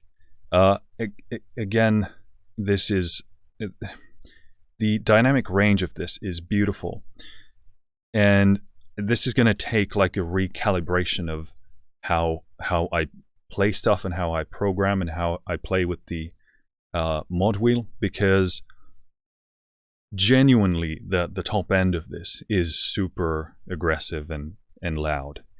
And oftentimes with libraries I find that just to get like some oomph and power and this kind of singing, soaring sound, you really have to be at the top velocity. But here I find myself really dancing in this sort of 190 range, and it just does like the beautiful stuff that I want to use most of the time. But if you push past it, you really go into this crazy, powerful, like raw, aggressive sound. So this is really super unique in my estimation. I haven't touched on, I don't think, anything that does this, and it's genuine dynamic range. There is no fluff. The lows are not just like a quieter version of the mids, but they are actually a different style of playing. They have their own soul and emotion and feeling. And as you begin to push, you get these different soaring emotions and melody lines as a result of that. And then you really go to this aggressive. But again, let's play a bit more.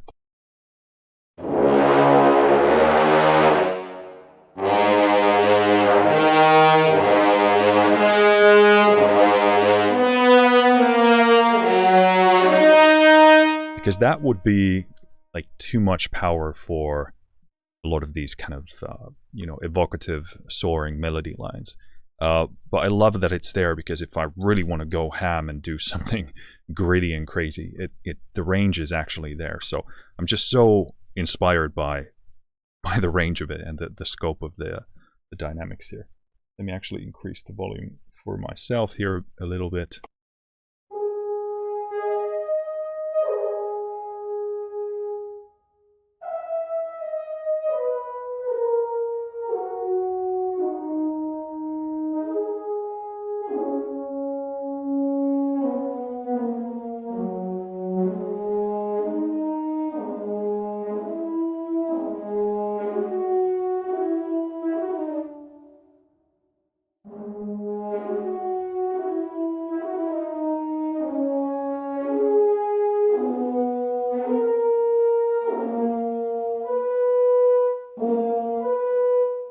That jump rarely exists.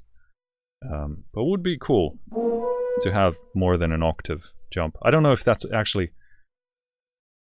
It's probably possible to play. I mean, I'm just showing my ignorance here. Probably is. Maybe? Maybe somebody who actually plays the instrument can tell me, but...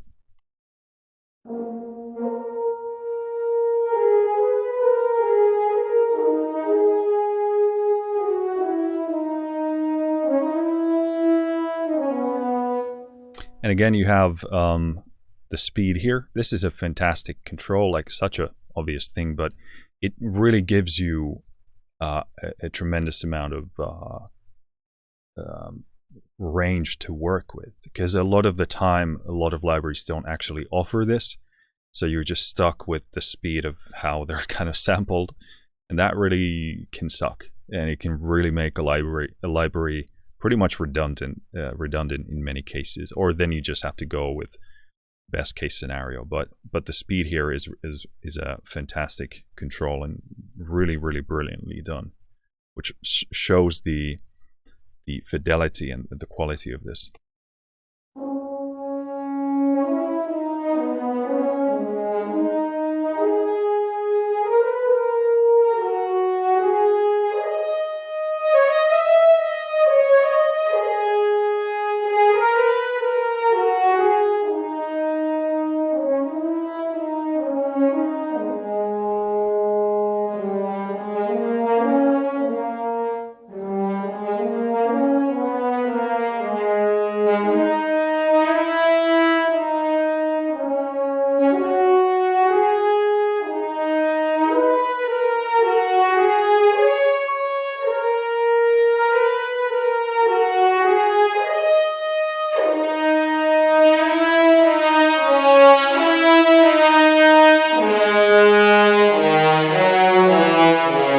There's so much power there.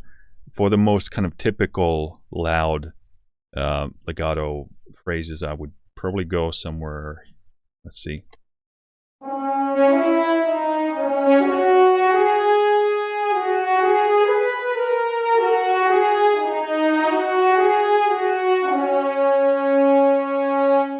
Yeah, it would be probably at the 90 range for me.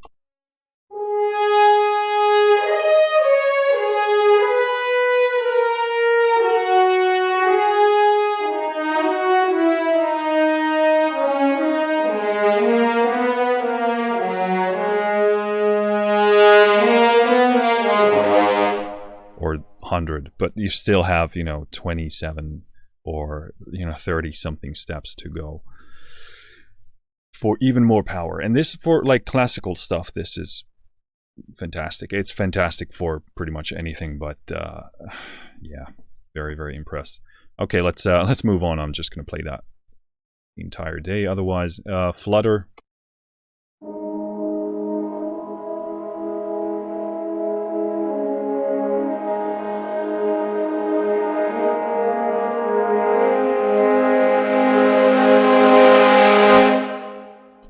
Going to pull back the limiter a bit there. We get a bit of clipping. Again, this, like, the range is massive.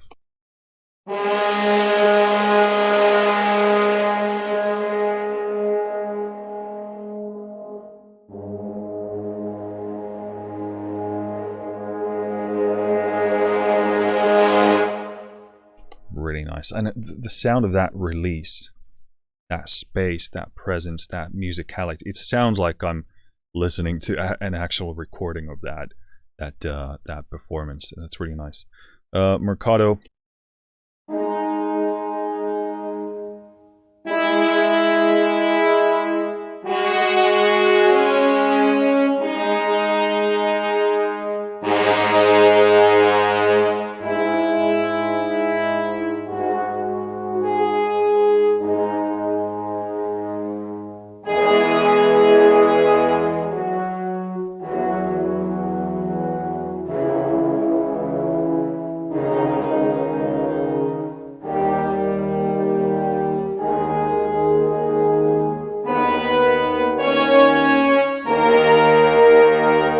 Again, here you control the dynamics with the velocity.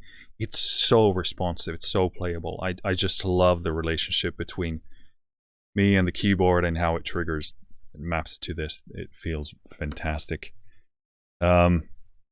Tenuto.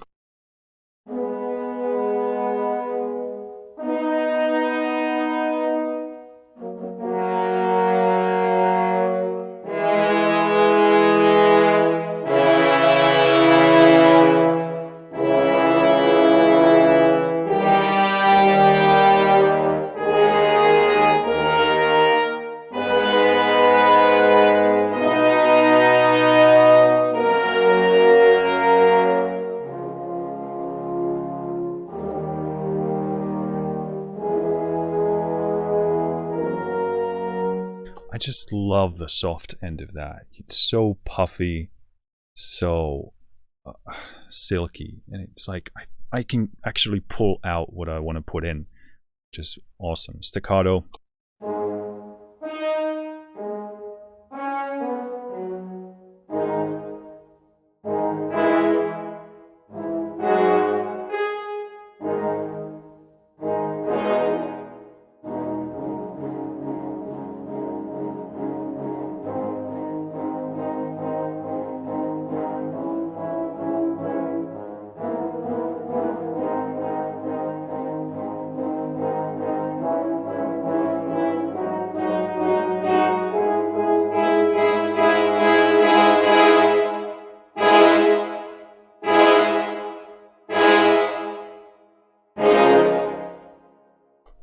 Very cool. I mean, yeah, the low end of that is so expressive. Okay, going into staccatissimo. I mean, this is the stuff, man.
Not a very good arrangement for French horns only, but I love the tiny details. Again, these so-called imperfections, which I just consider to be perfection.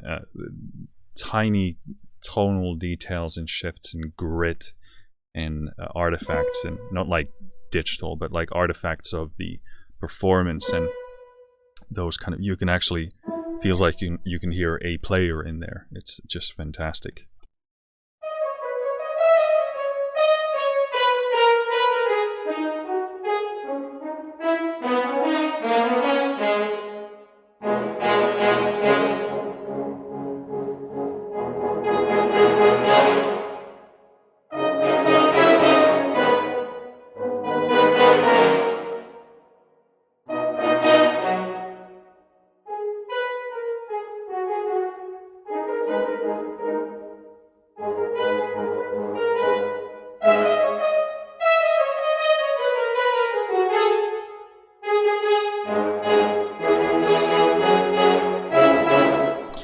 Move on before I play any more worse stuff than that.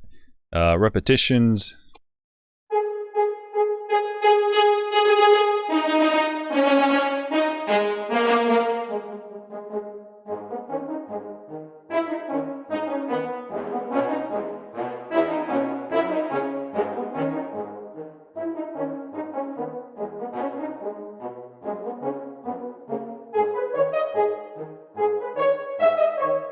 know it's like a repetition patch, but that's also an additional like short note texture and tool you get. But this is just like stellar.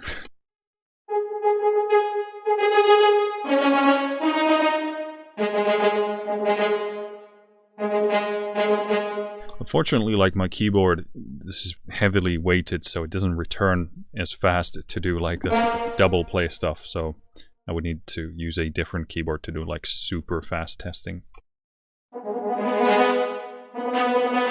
On the same note, that is.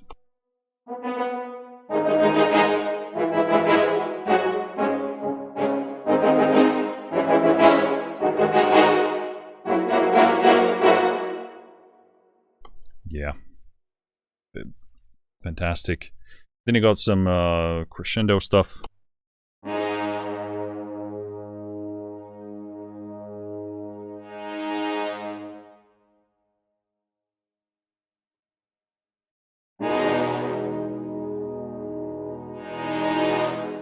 So this can be super useful to have as like a sampled performance. Just brings so much more authenticity, obviously less programming. Might not feel like super fancy out of the box, but then when you really compose something where you need that and you want to use that, it's super useful.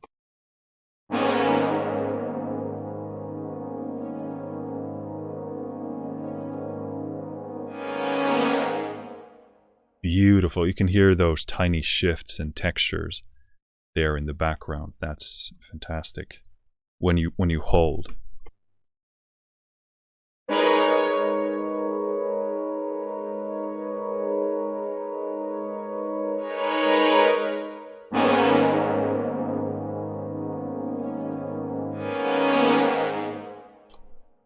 Very cool.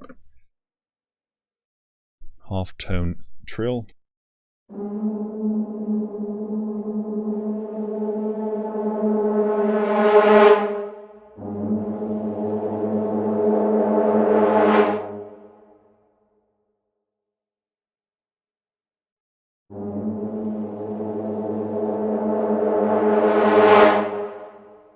Again, huge dynamic range there. Let's pull this back a bit so we don't get the limiter involved. Beautiful sound. You can hear the air, just a beautiful, the imaging.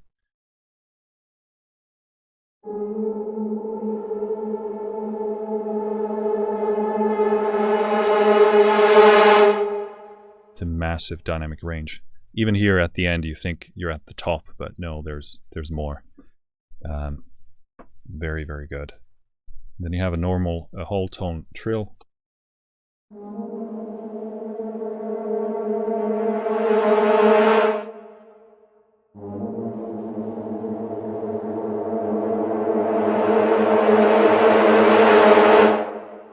Yeah, it gets super, super loud. Cool. So that's the horns. Let's move on to two tubas. Again, gonna load quite a bit of stuff there. So that's let's see how much this one is. If we break 2 gigs, we do 2.06 gigs. And this time the key switches are higher up for convenience.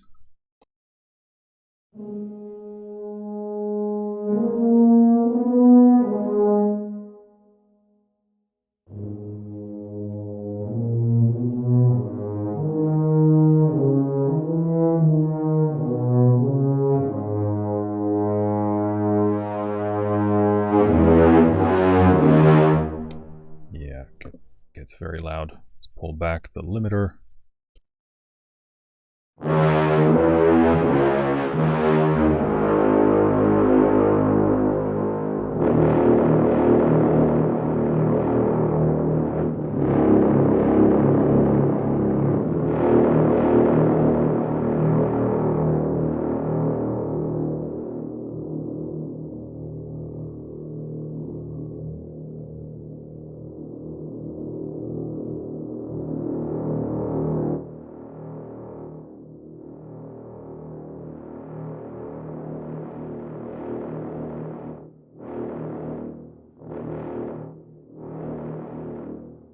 don't know what happened there. We kind of lost level there at some...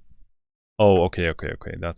This has been happening for some reason. I don't know what causes it. The contact volume level just dropped, so nothing wrong with the library. Probably something to do with me twiddling some of these buttons that are not mapped properly. Let's go to mono legato, by the way.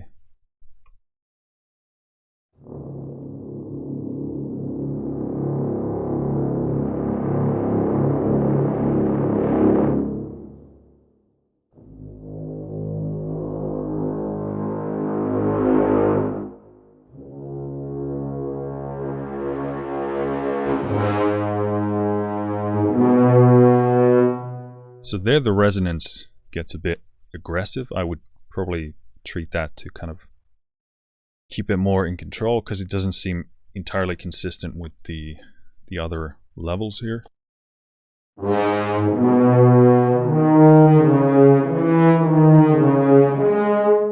That's the limiter clipping.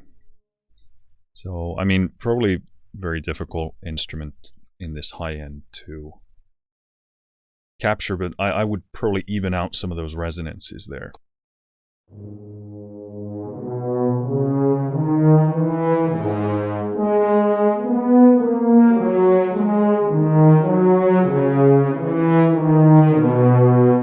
That is the limiter distorting there.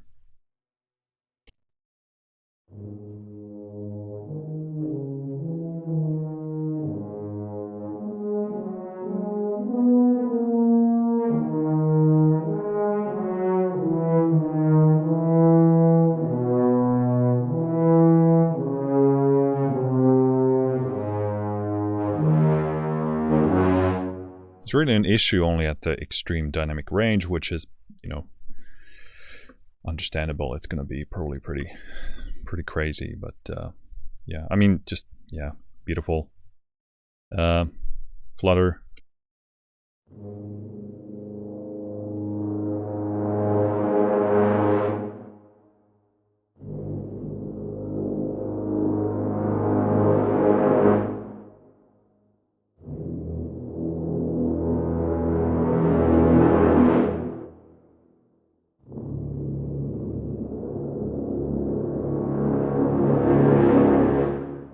Just a beautiful soundscape. I mean, that alone could establish an entire cue. So it's just fantastic sound. It's so rich in texture and emotion and vibe.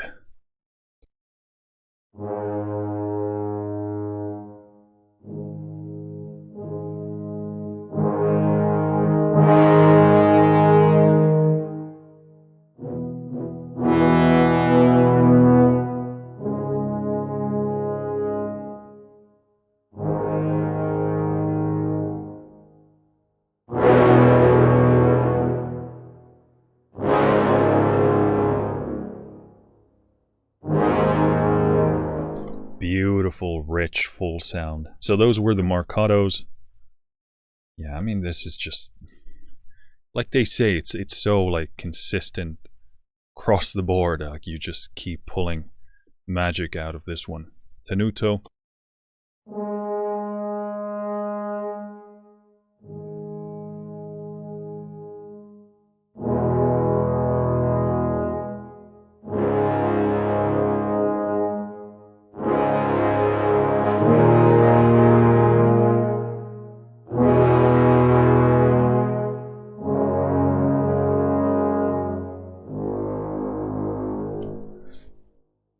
Yeah, super solid. What you would expect? Staccato.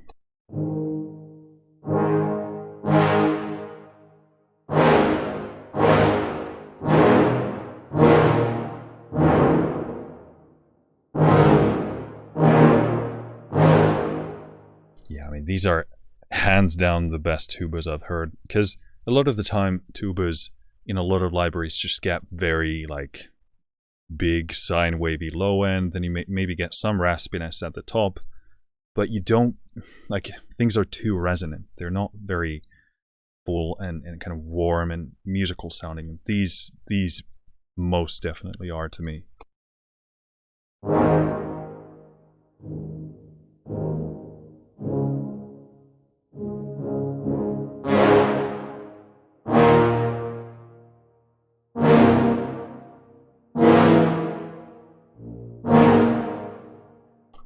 super, super good. Then we get to one of my favorites, Staccatissimo.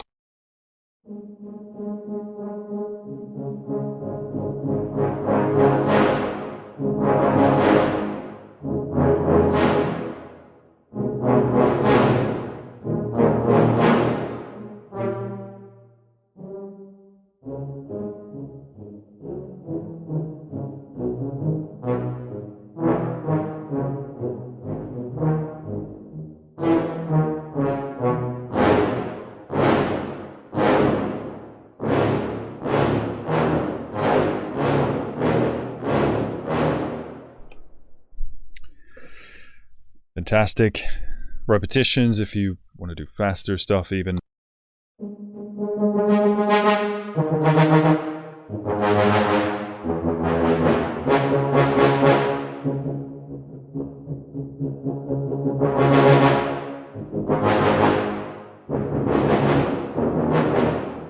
Yeah,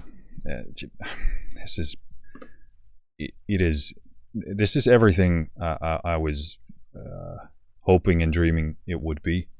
I don't say that lightly. Like I hope your bullshit meter isn't. Well, it doesn't matter what what you're reading, but this is just like I was hoping for basically Afflatus strings, but in brass form. But like it's the bar is so high that you don't dare to wish it to be that, because then you're just gonna get disappointed. But this is everything. This is actually they've clearly taken some of the lessons from there, and made this even better, even more consistent. I mean, and strings are already fantastic, but this is I'm in love. 3 trombones. Let's do mono legato and go with legato first.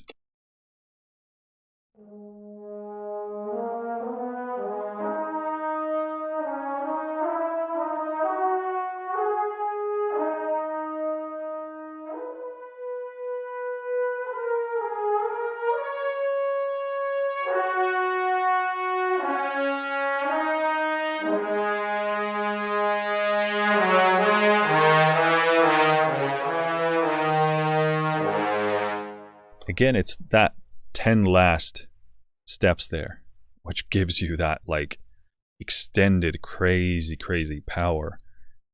I just love that option is there, because a lot of the time when a lot of the time in a lot of libraries, the top end at full velocity sings beautifully, but that's going to be the extent of what the library can express. With this, I find that here, especially with this trombone, which seems to be, well, I mean, they're all differently balanced, but you can go a bit higher on this one, because maybe it's because trombones start to get that kind of raspiness there as you push them a bit, but you just have so many options here.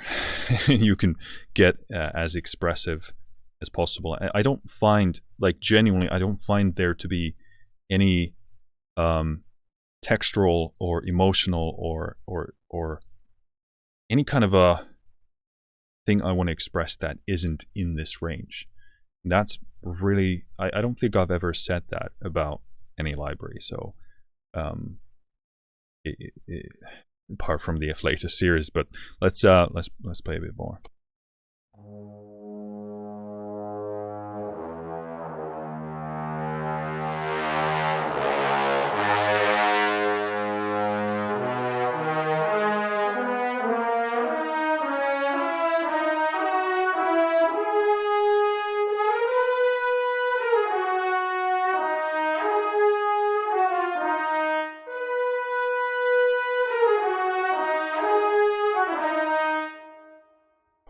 Pull down this speed to minimum.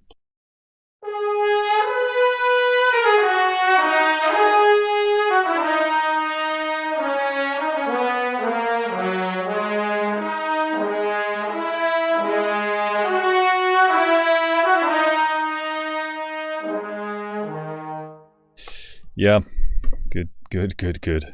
Flutter.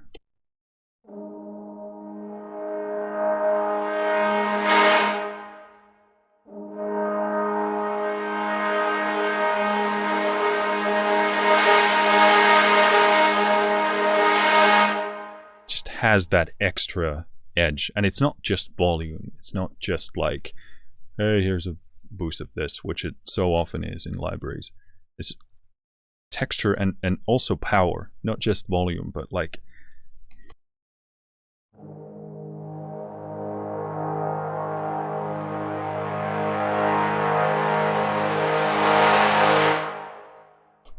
very good. Marcato.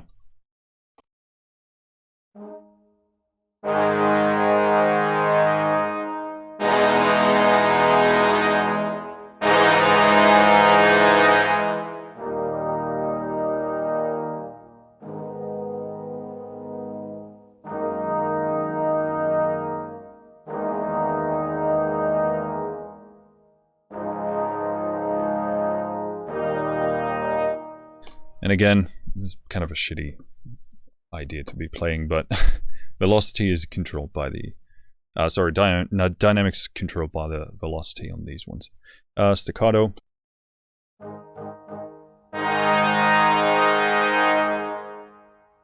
Oh, sorry, that didn't select right. Tenuto.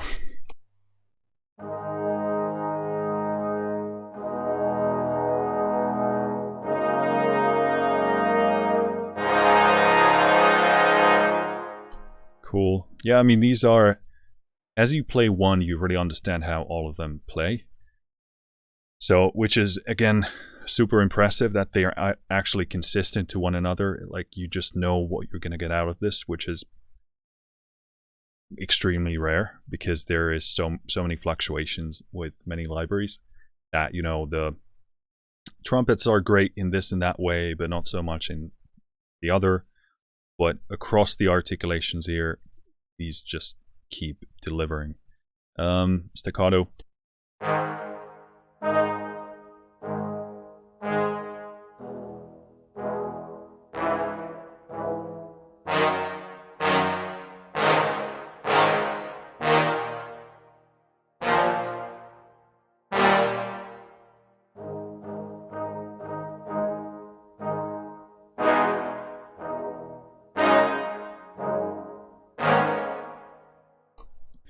Cool. Getting to my favorite, staccatissimo.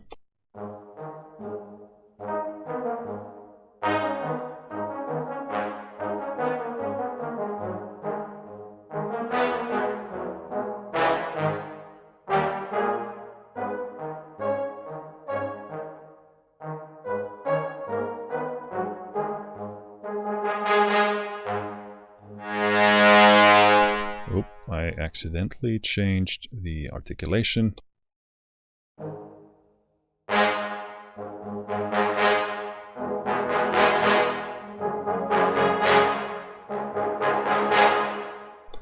Yeah, super solid. You get repetitions, let's do those.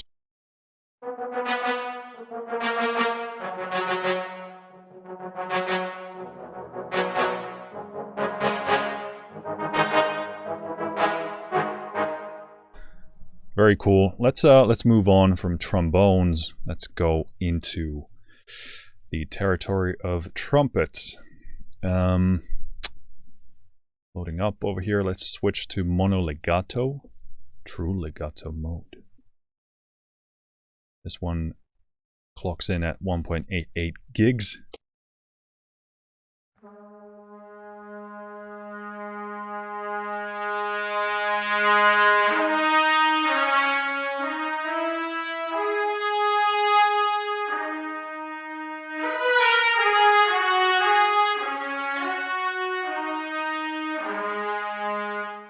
So I dare push the limiter level here a bit more.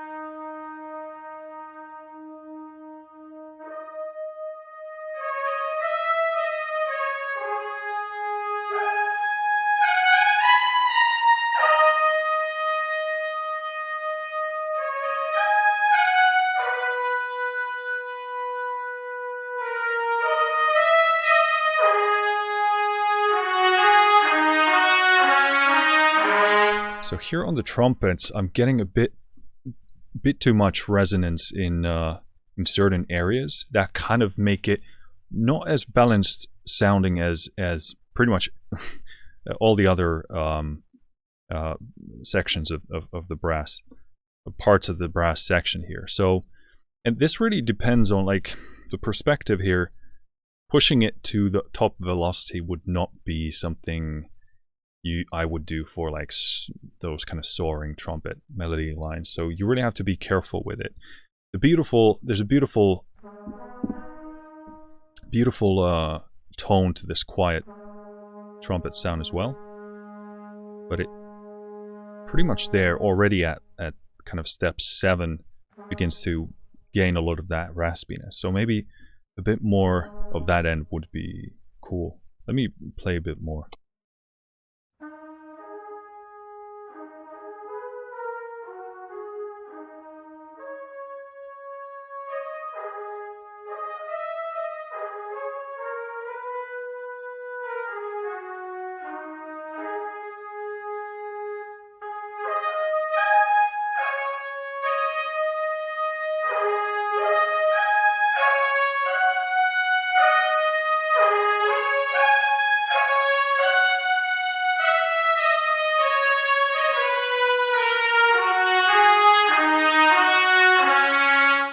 There you begin to get a bit too much of that honky, nasally tone. I would actually get that out of there. Oh, I understand that it's probably natural in the space that they're recording, because it does sound very, you know, just natural in the way that it's captured. I would throw something like an OEK Sound Soothe 2 in there just to clamp down on those. And what's beautiful about all the other sections is I don't get those pushy resonances. Pretty much, I don't think anywhere else I haven't heard this. So that means they're beautifully captured, played, balanced, mixed, produced.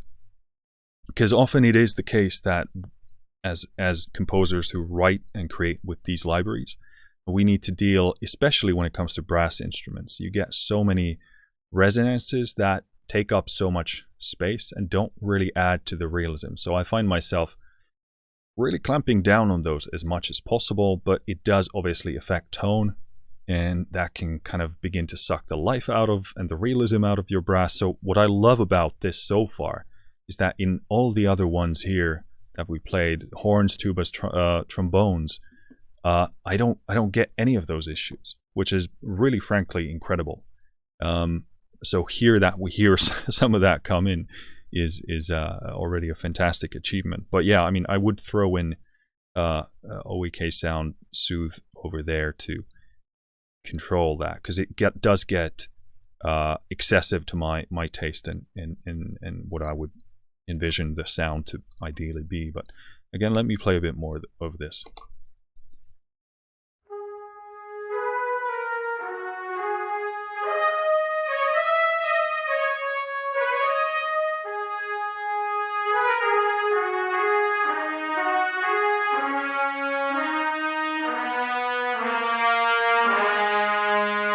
So again, there we move into very aggressive territory that isn't to my taste no longer in the realm of like beautiful soaring trumpet melody lines. So don't just go there and play this and be like, "Ooh, that's a bit aggressive." It's supposed to be. This is just like a more actually comprehensive take on what the dynamic range of these instruments are. So let's try and find a good zone for those kind of loud but beautiful sounding melodies.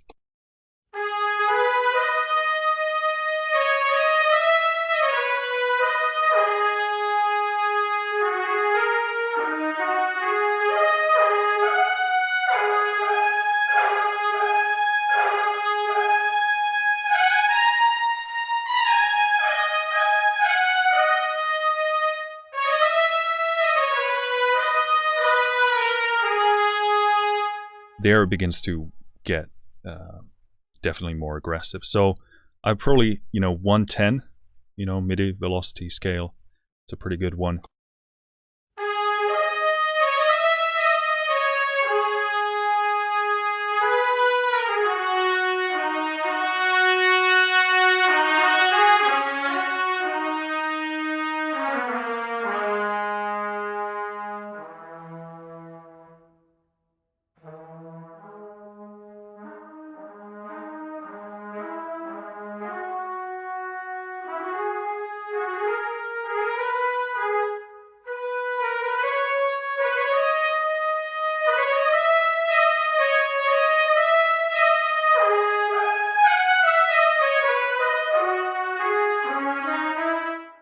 It's really this range where that resonance gets a bit excessive. It's very, I can hear that it's very easily dealt with, not a huge issue, but it does, like in terms of top end, beautifully balanced, all this like low to mid area of that, well, not perhaps mid, but maybe lower mid area of the range is really, really good. So I would just kind of even that out in the mix for myself.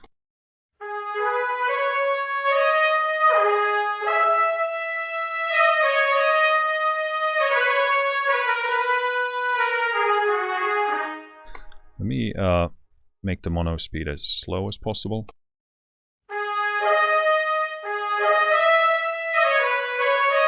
No, sorry. Did I say slow?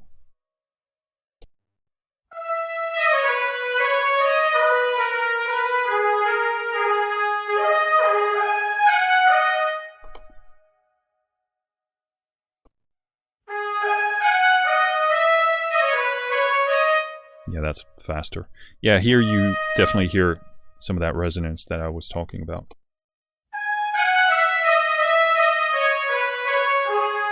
It's kind of there in the background. Yeah,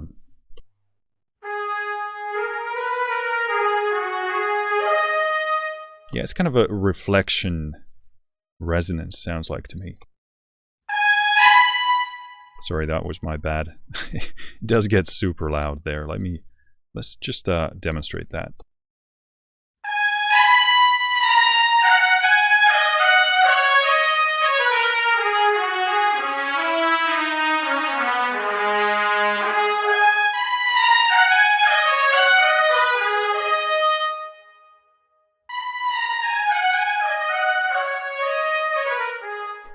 Cool, yeah. That's really, I think, the first criticism that I've had, which again, super easy to deal with, but still. Flutter.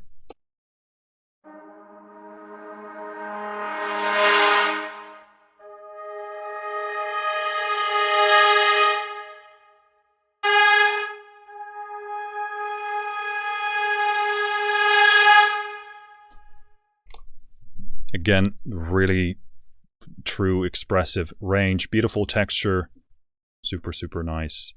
Let's do Mercado.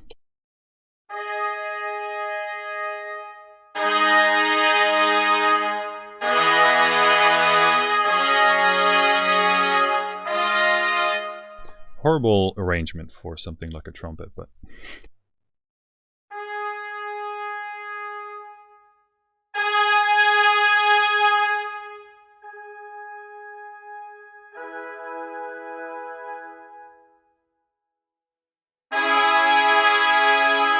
again, horrible choices of notes makes it sound quite crappy. Tenuto.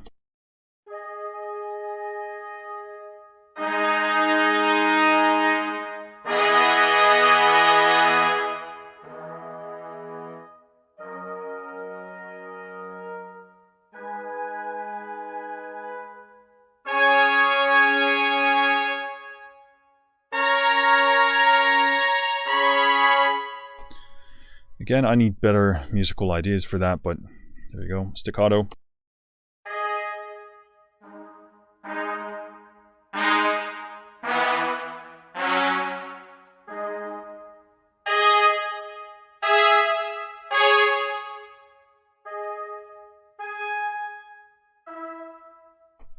Cool. Yeah, there you can definitely hear that it doesn't quite settle as well as the other sections. There, like that resonance does begin to build up there, especially on those articulations. Staccatissimo.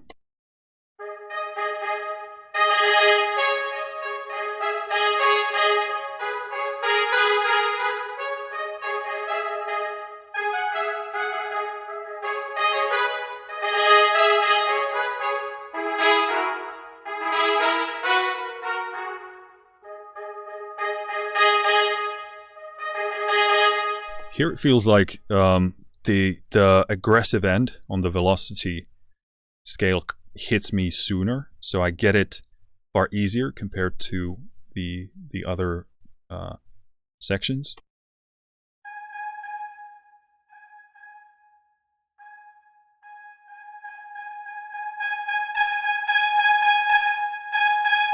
There it's perfectly fine.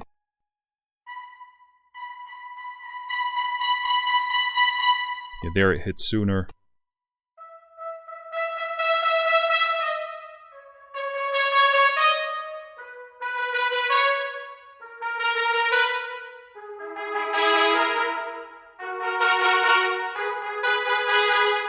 Yeah, some of these, like, it comes in sooner than on the other notes.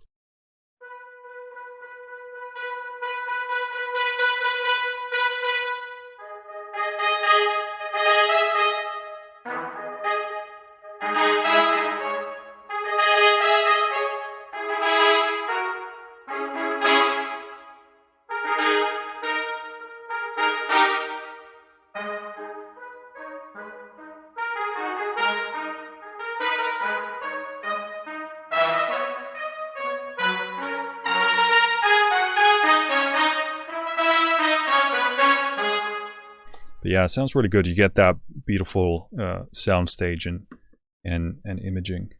But I'm starting to feel like maybe the space is the least complementing to the trumpets where they were sampled.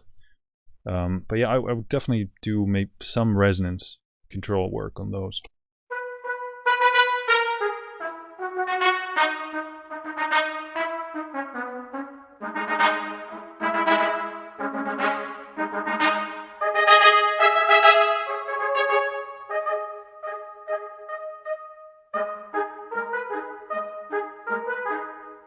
I know it's for like repetitions, but gives a very, very cool shorter note sound compared to the staccatissimo.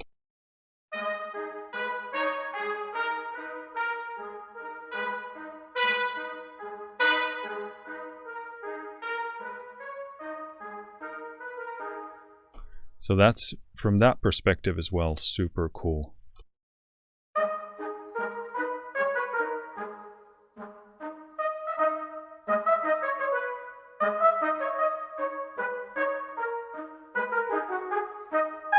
Kind of a puffy thing.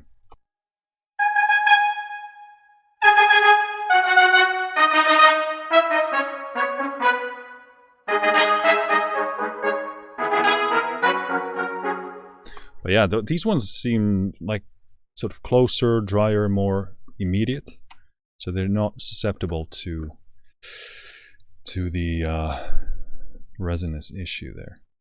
Cool. What do we have left here? We have 4 horns. Ooh, that's good. I do think I remember that these were mighty sweet sounding. So let's wait for them to load up. This one is a big boy as well. Let's put actually mono legato on here. This is 2.42 gigs.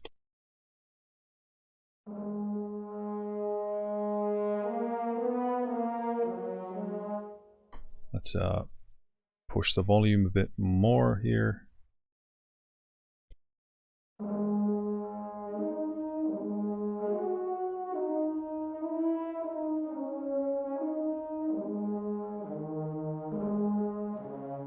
So even the sample start is so, you can hear the air, you can hear the puffiness of it. It's so soft, so mellow, so like silky. Really like this, and really love this quiet end of the dynamic range.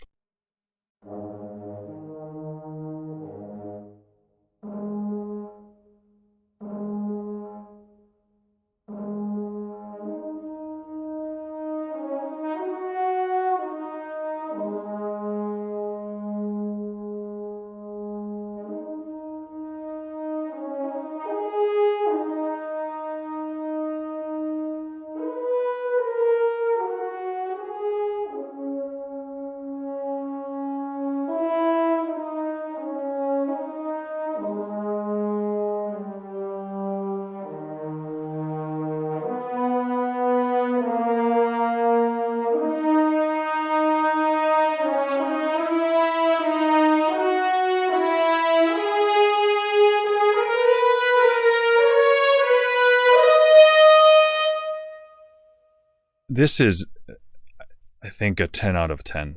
Like, I remember playing this the first time I filmed this section of the demo, but it's just, I haven't bumped into any holes in here. It's just like so soulful, so emotional, so expressive, and I can be precisely where I want to be. And in libraries, I also love when you don't have to be, when you're playing in real time, super careful with where the mod wheel is. Like, there is enough leeway, enough textural richness and expressiveness that you can really go based on what you're hearing and feeling, and easily adjust without hearing these massive shifts in the texture and the volume and the tone, which speaks volumes about the fluidity that it transitions between each dynamic range, because it sounds just so natural, and that's why it's so easy to follow simply based on ear and feel. But this is just super good. Yeah, pull down the volume. Let's explore the high-end dynamic range of this.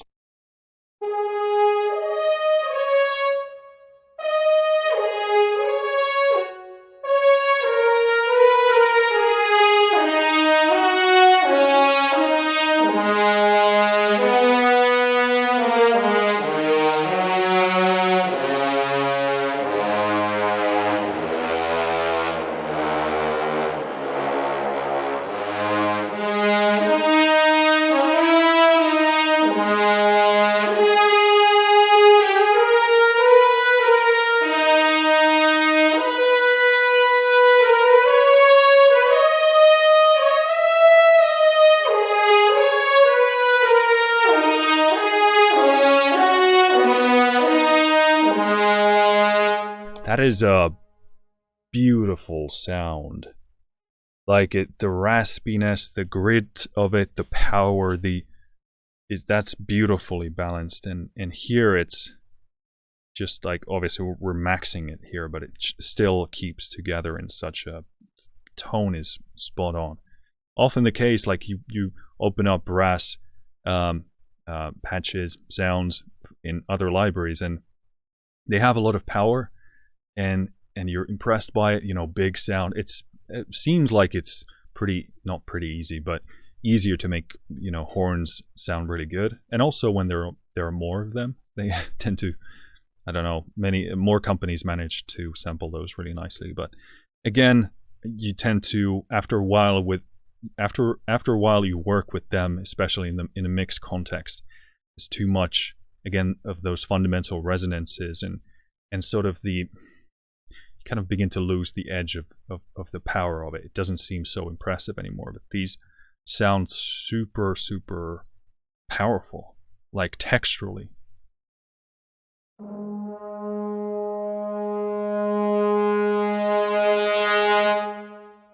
That's a perfect range of power to me.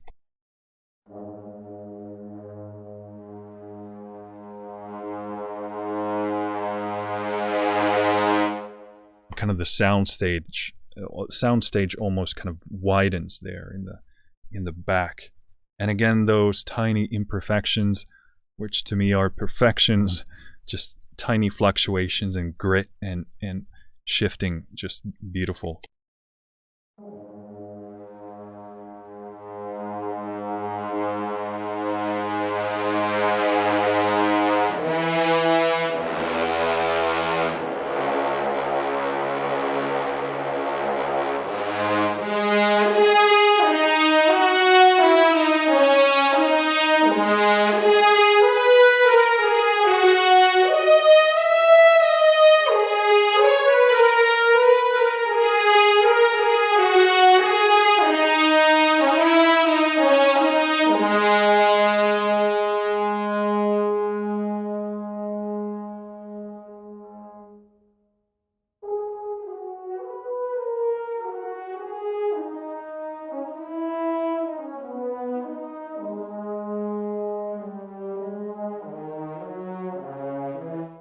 Yeah, stellar. Let's do flutters.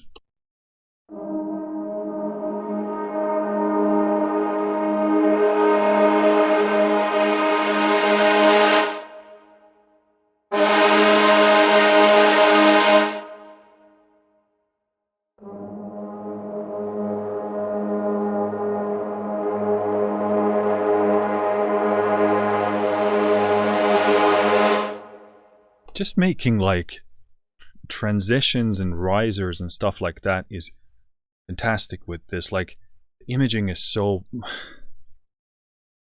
fantastic. I mean, this just sounds like I'm listening to a recording. It's like, wow, I can't believe you have access to this kind of stuff. But so, like, build a soundscape on their own. Super immersive. So this is, in that regard, even like, you can begin to build transitional other stuff. Obviously, you can take this and process it and do like risers and those kind of drops and other stuff. Marcato.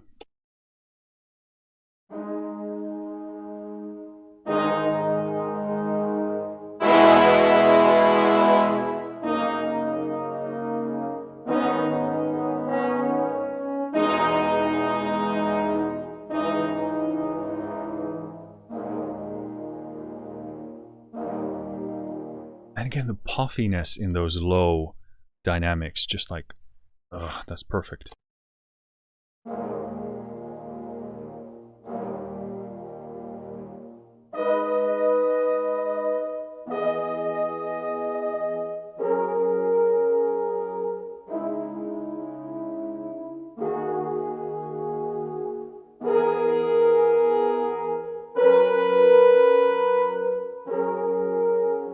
That beautiful, fragile texture, barely holding together, beautiful.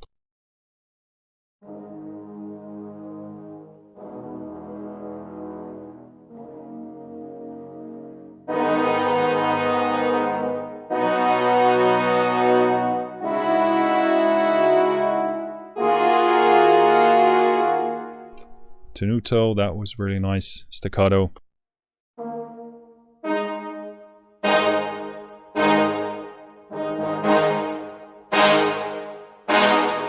Ooh, that's super crisp and sharp. Again, I don't think I've heard any horns do this in staccato. That's so crisp and still super balanced, not harsh at all.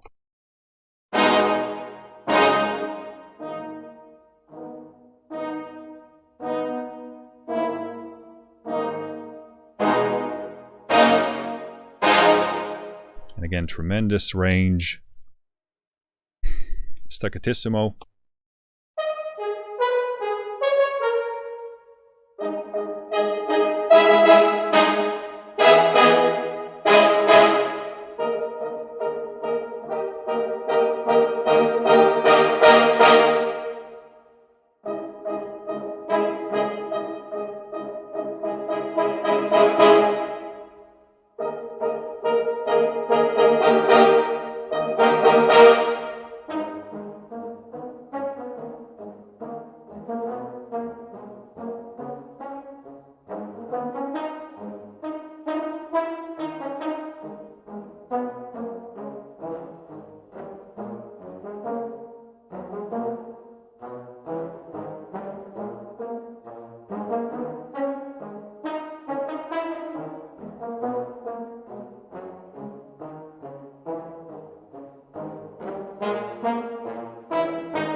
That's perfect.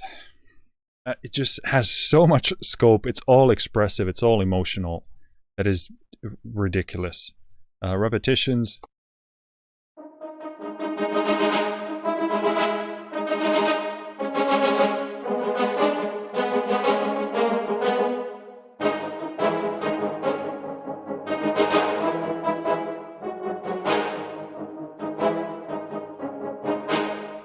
Super nice. I mean, you'd think you'd get away with the staccatissimos for a lot of the fast stuff as well, but like, this is just like next level.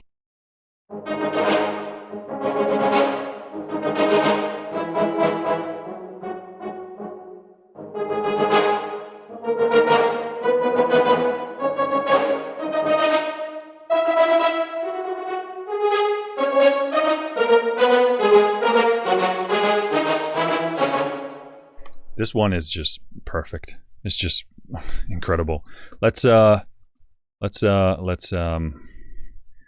on from here. This one is the bass trombone, Cimbasso, Tuba. Again, let's do legato there. And this is also a big boy, clocking in at 2.1 gigs.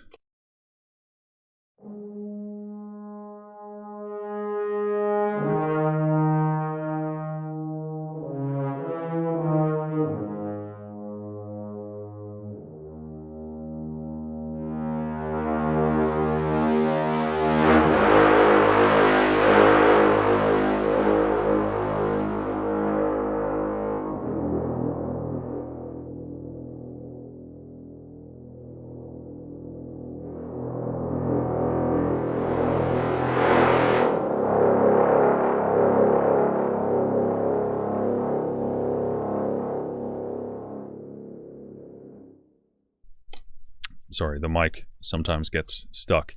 First of all, beautiful sound.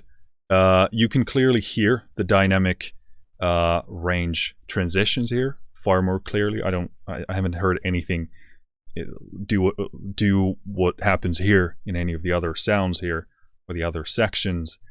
So I mean, that's a big positive. First of all, I don't know what it's like to play this instrument, this combo here. So this is probably pretty hard, and I don't know for how long and consistently they can play a note. Makes me think that not very long, if there's like a cycle like that, which you can hear. Still fantastically usable, I'd say, but you do hear the cycle there. Again, this is a first for this library.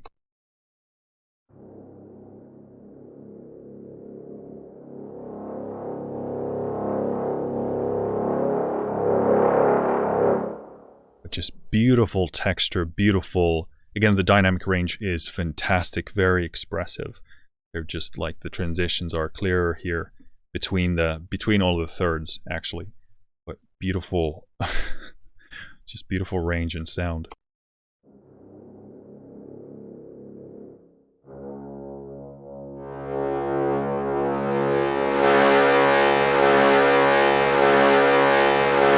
Like there you can hear the cycle, and also here in the low.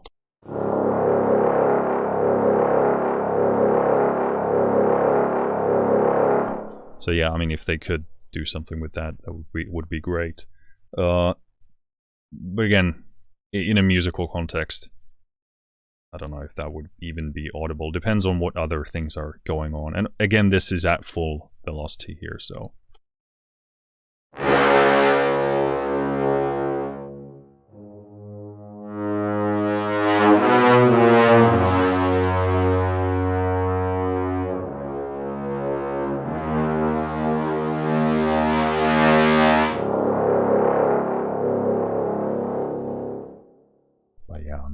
The richness of the raspiness and the grit of it, that's fantastic. All right, next up, let's try the flutters.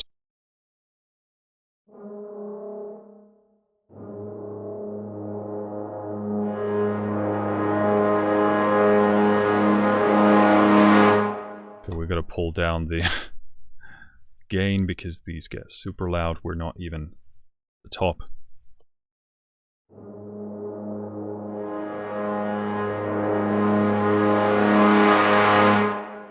So very nice. Again, here you can hear the velocity transition much clearer.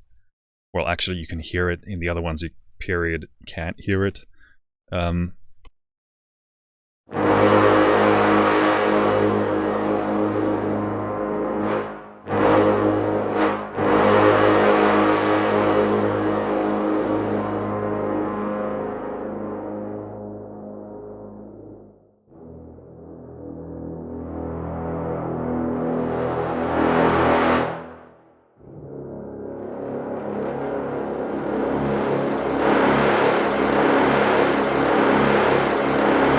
That rattle texture is beautiful. Again, you can make such like cinematic brilliance with these, just really, really easily. Tenuto.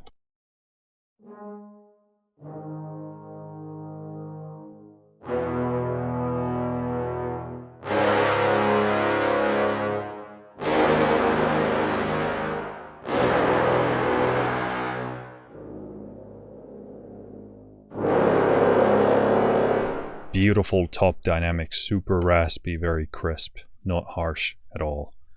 Oh, was that the Marcato?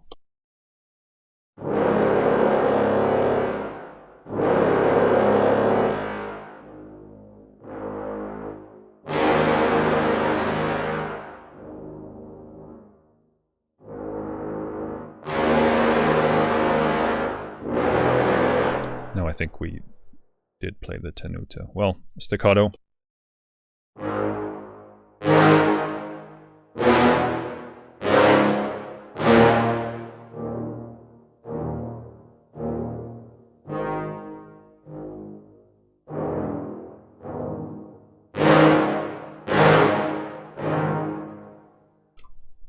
Very cool. Sits in its very own clear, like, time pocket. That's because a lot of the time a sample can say what it is, but it really doesn't end up being that. So staccatissimo.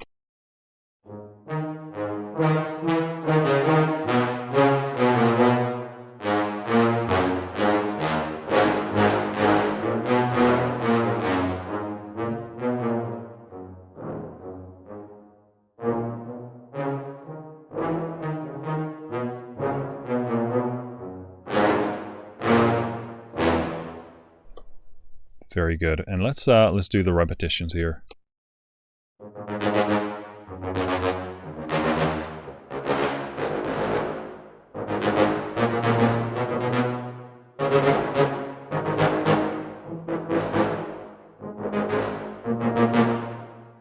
Again, they sound closer and drier and sharper. I think they probably had to make that balance to make them more clear. But again, sounds very beautiful to me. All right, I think we did the ones that show up here. There is a mutes folder. Let's do a few just quickly. Two horns mutes again. I mean, this just speaks volumes about the scope of this here. But I mean,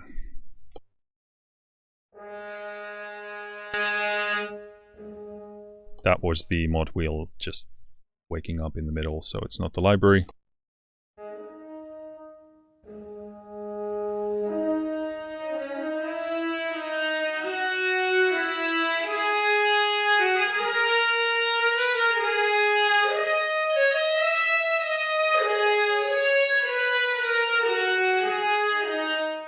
So yeah, gives that muted sound. Sounds good to me. I'm not going to spend a lot of time on these because this is already ridiculously long, but let's do 4 horns. Mute stopped.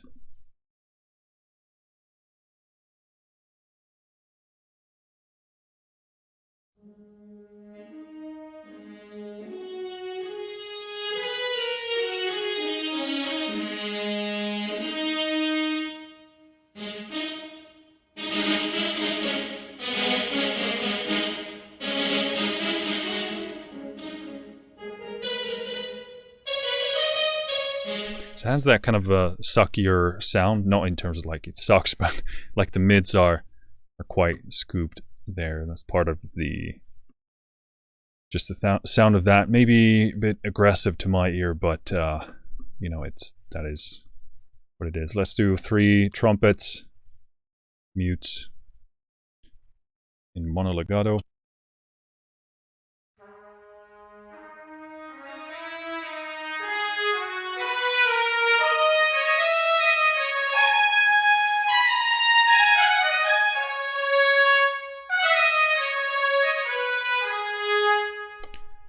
So yeah, I'm not particularly writing any good part here for this articulation, but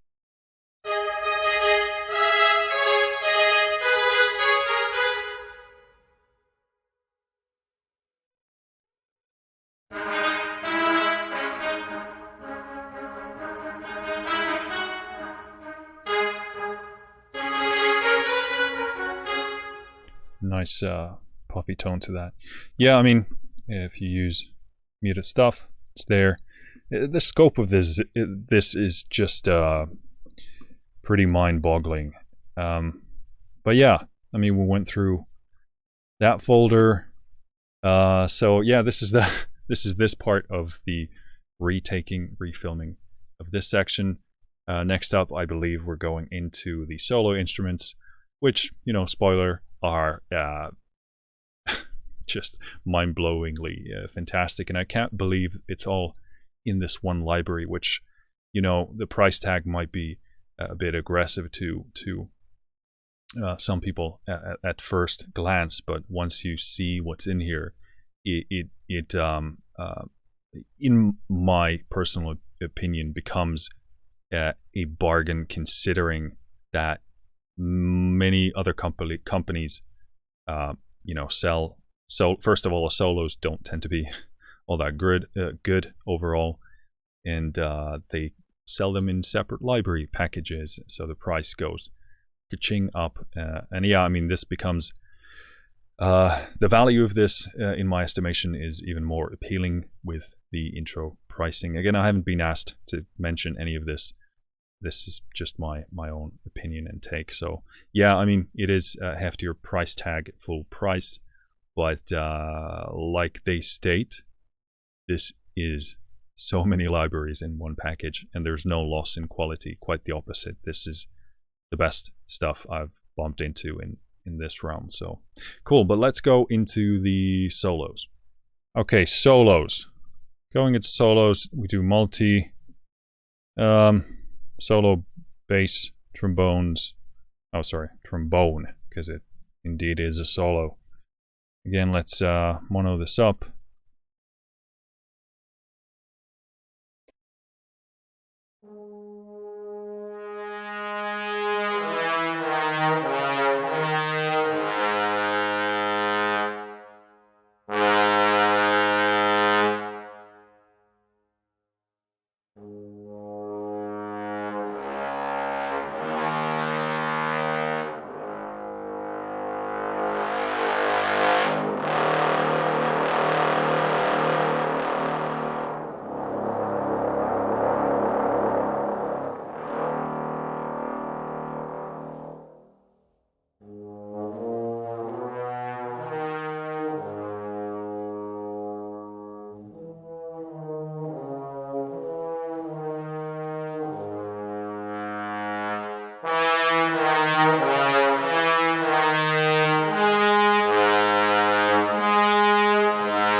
Beautiful. I mean, I can't believe they have the solos here as well to this capacity. I just realized you can't see my incredibly beautiful face, so sorry about that. Solo Cimbasso.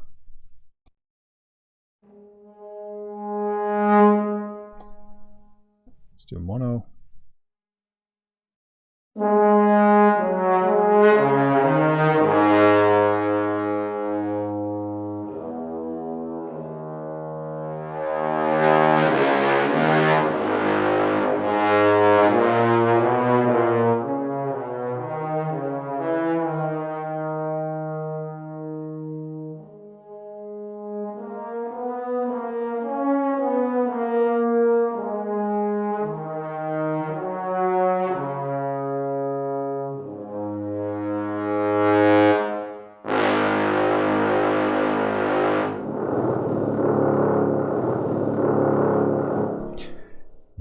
Ridiculous. I just realized we didn't even do any other articulations for the previous one.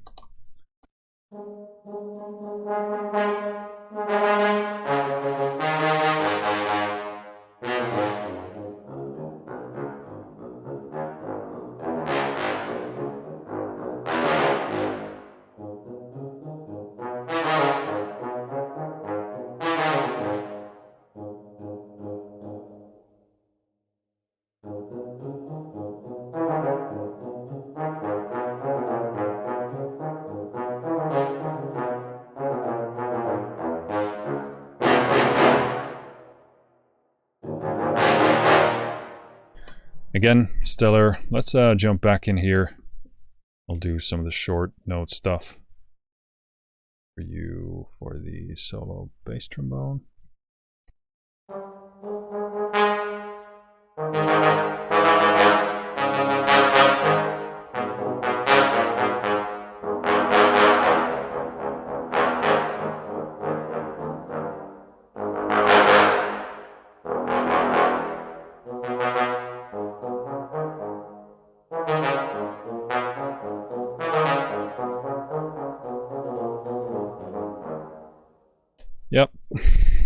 I mean, this is just like it's so like they said, it's super consistent throughout the whole offering. It's not like you can know that it's going to bring the same sound and the same quality to the table.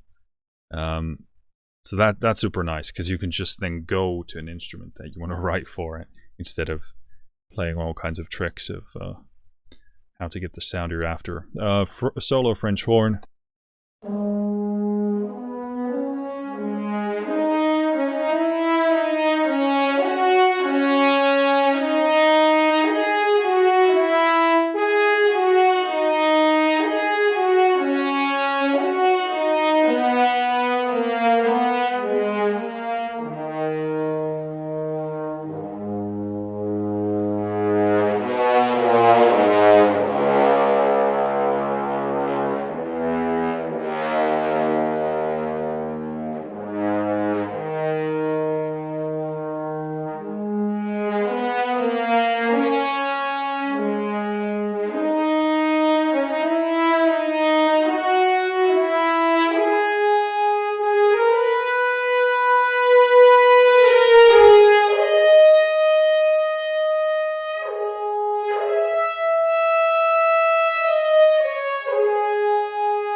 Limiter clipping there at the end.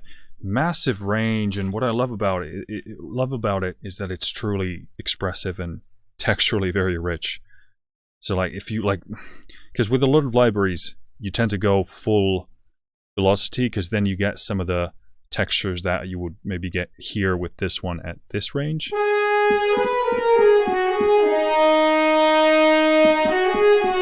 But here it's just getting started.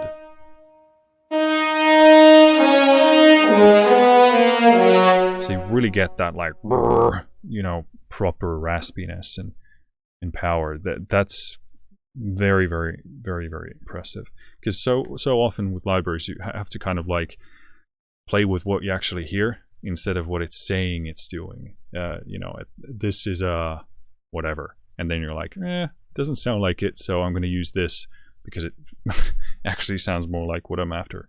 But here, this is like true expression and range. Staccatissimo again.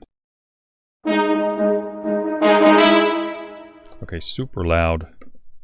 Again, limiter clipping. I'm going to pull this way back.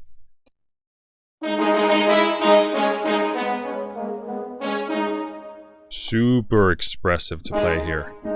So effortless. And again, a beautiful range.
Beautiful, perfect. That is stunningly good. And oftentimes, like, a lot of libraries manage to nail the horn sound for the legatos. Usually, again, too much resonance in there. But I mean, that, like, I've never heard the staccatissimos work that way and be so incredibly expressive, and be have the range be so huge and so easily pull out the level changes, but also the texture changes that I'm after. That is truly incredible. So yeah, this is solo tenor trombone.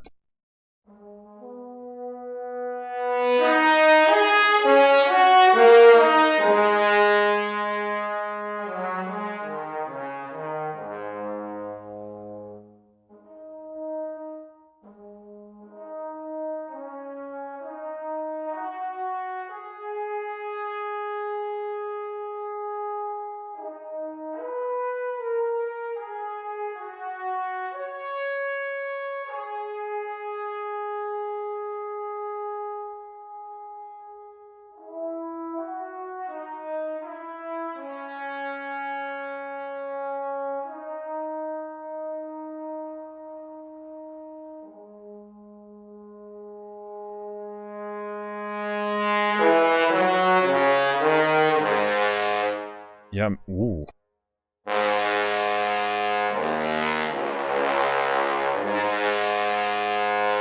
That growl there, that's incredible. Yeah, I really need to, like, this is so well done that it makes me think my entire dynamic range use again, because there's so much beautiful expressive range here just in the kind of between the lower third and the second one. Just like, because with a lot of libraries you need to push them really hard to start getting any kind of different textures out of there. Like the lower velocities are just sort of like,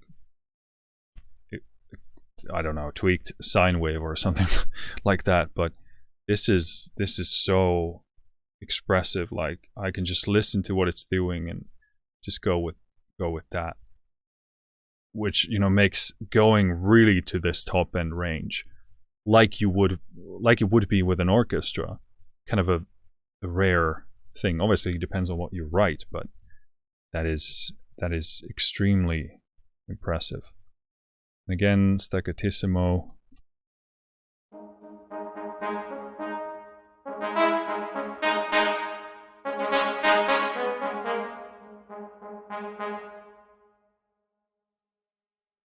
Okay, I really like this because it's proper snappy, like a proper trombone snappiness.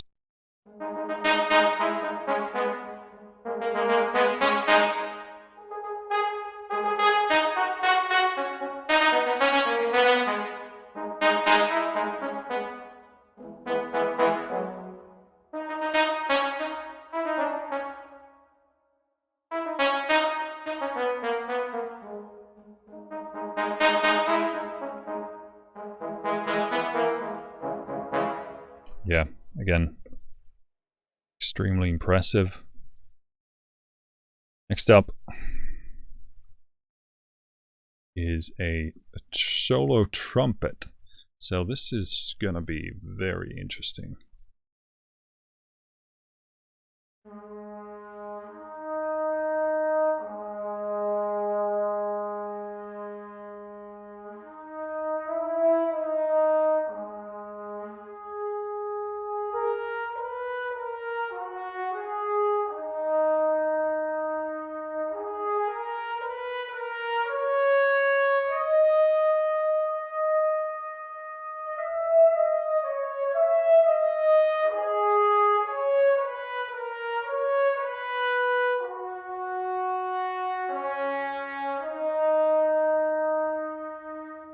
Again here, same thing, like I'm just moving in this zone and it's so much expressiveness, so sensitive, so evocative.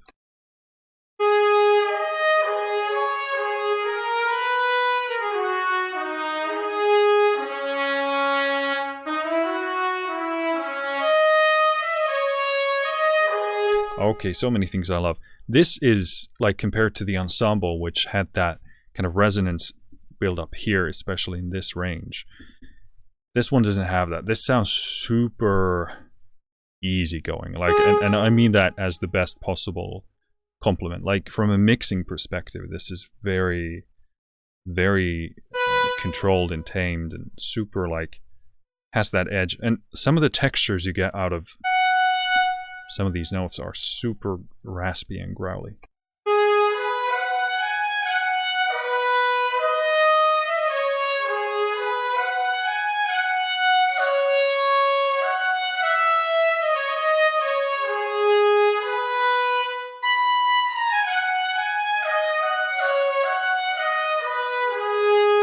That's very nice.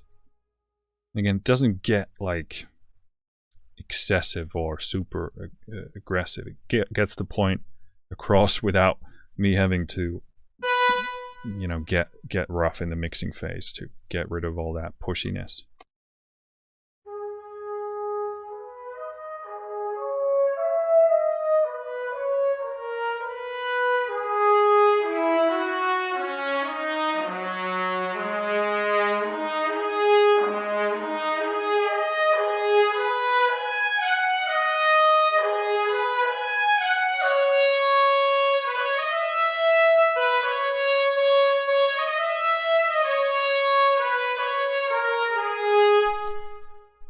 Okay, that's spot on for me as well.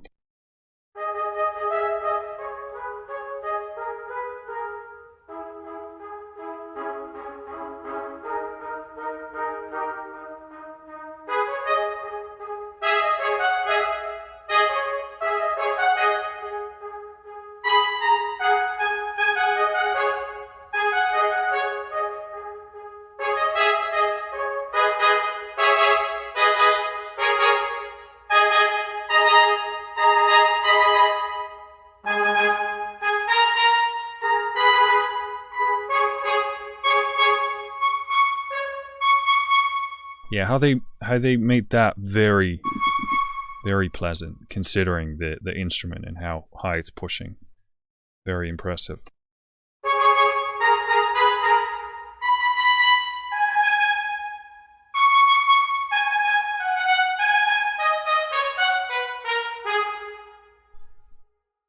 Yeah. Very impressed by these solo instruments. I mean, I was hoping the best, but you never want to, like, there are so many solo instrument libraries that just kind of end up sounding off. There's something wrong, something missing, but these are just top tier sounding.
There you can definitely hear the loop. But I imagine, never played a tuba, but I love how this is like very raw and, again, so to speak, imperfect. Texturally very, very nice. I would smooth out that loop. It's definitely too apparent, but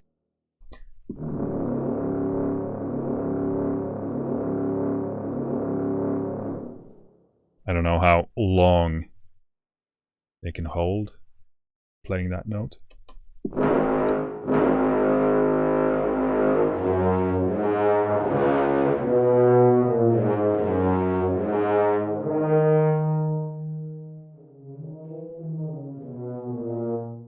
Yeah, that has a massive dynamic range as well, so you can get as expressive as you want.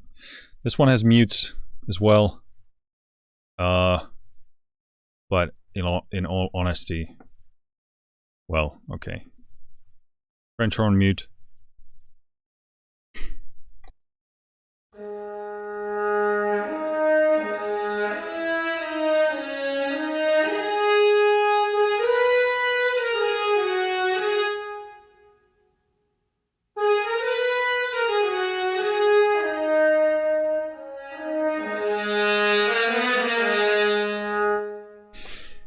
Yeah, sounds good to me. Sounds very much like what you would expect. So you got carbon mute, metal mute for the trumpet, so different options, but cool. Let's check that out.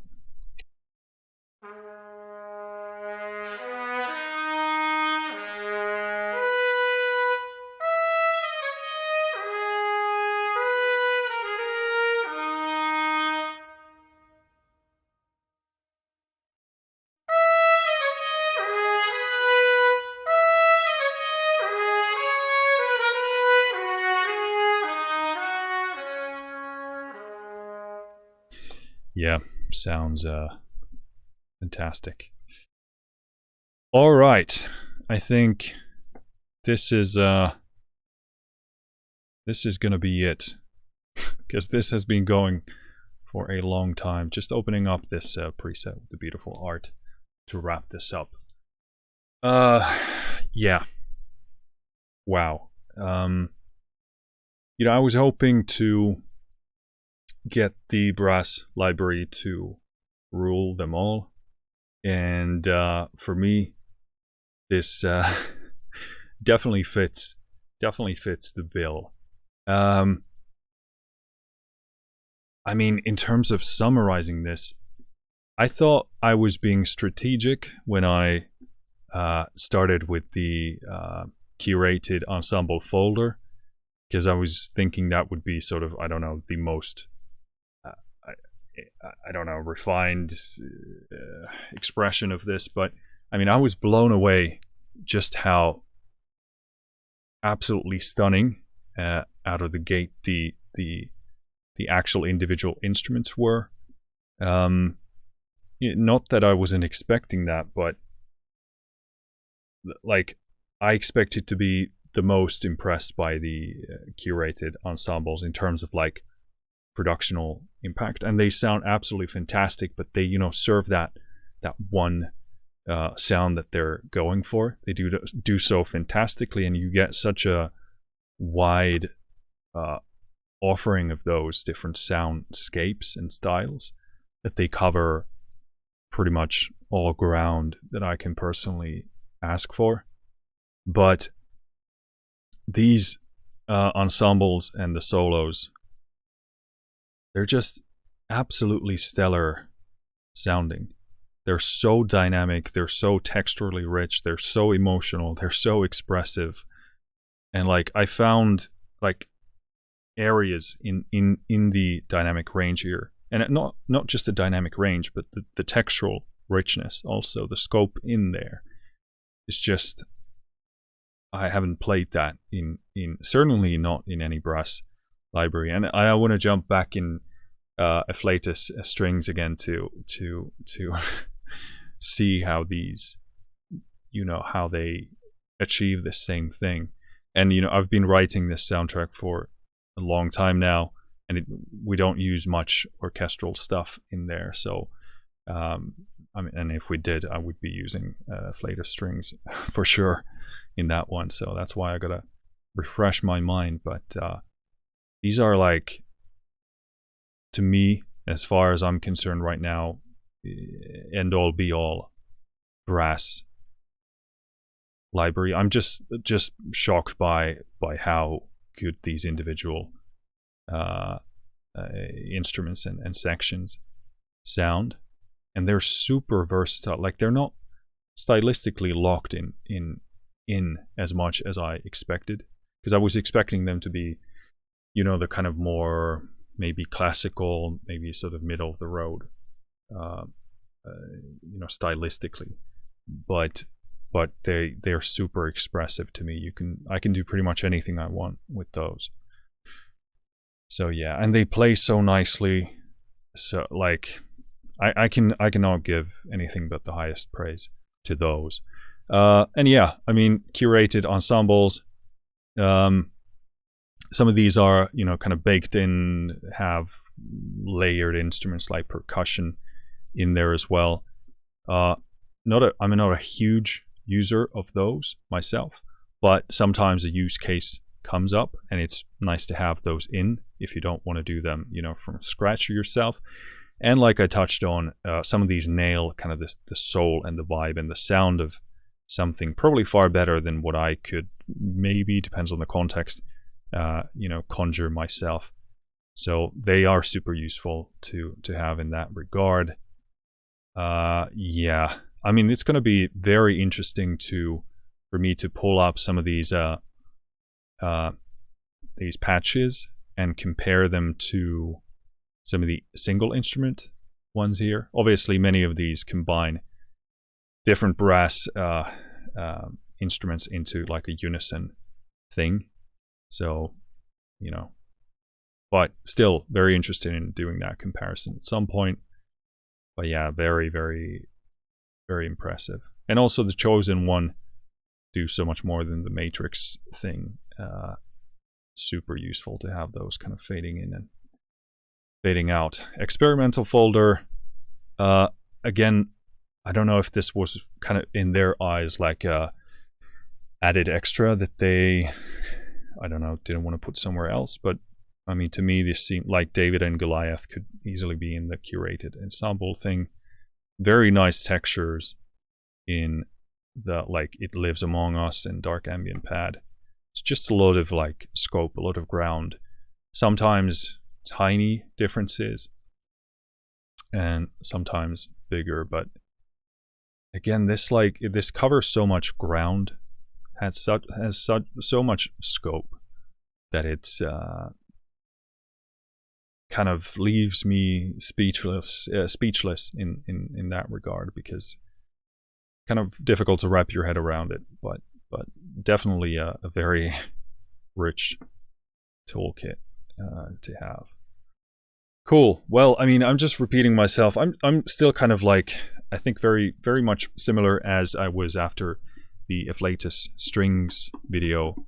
Very much blown away and kind of speechless in that regard. So I'm hoping that can be the highest praise than what I can actually say. I'm clearly out of words. So, and this has been going for so long that I struggle to articulate or to have any thoughts in my head. But to me, this is the brass library to rule them all, and I can't wait to start writing orchestral music once again after this project, because these are going to be front and center in those, probably for a very long time to come, because I don't I struggle to see how this could be bested, especially in terms of, you know, my specific taste and style, etc. But yeah, expectations fulfilled and far beyond. I strongly recommend you check this out yourself and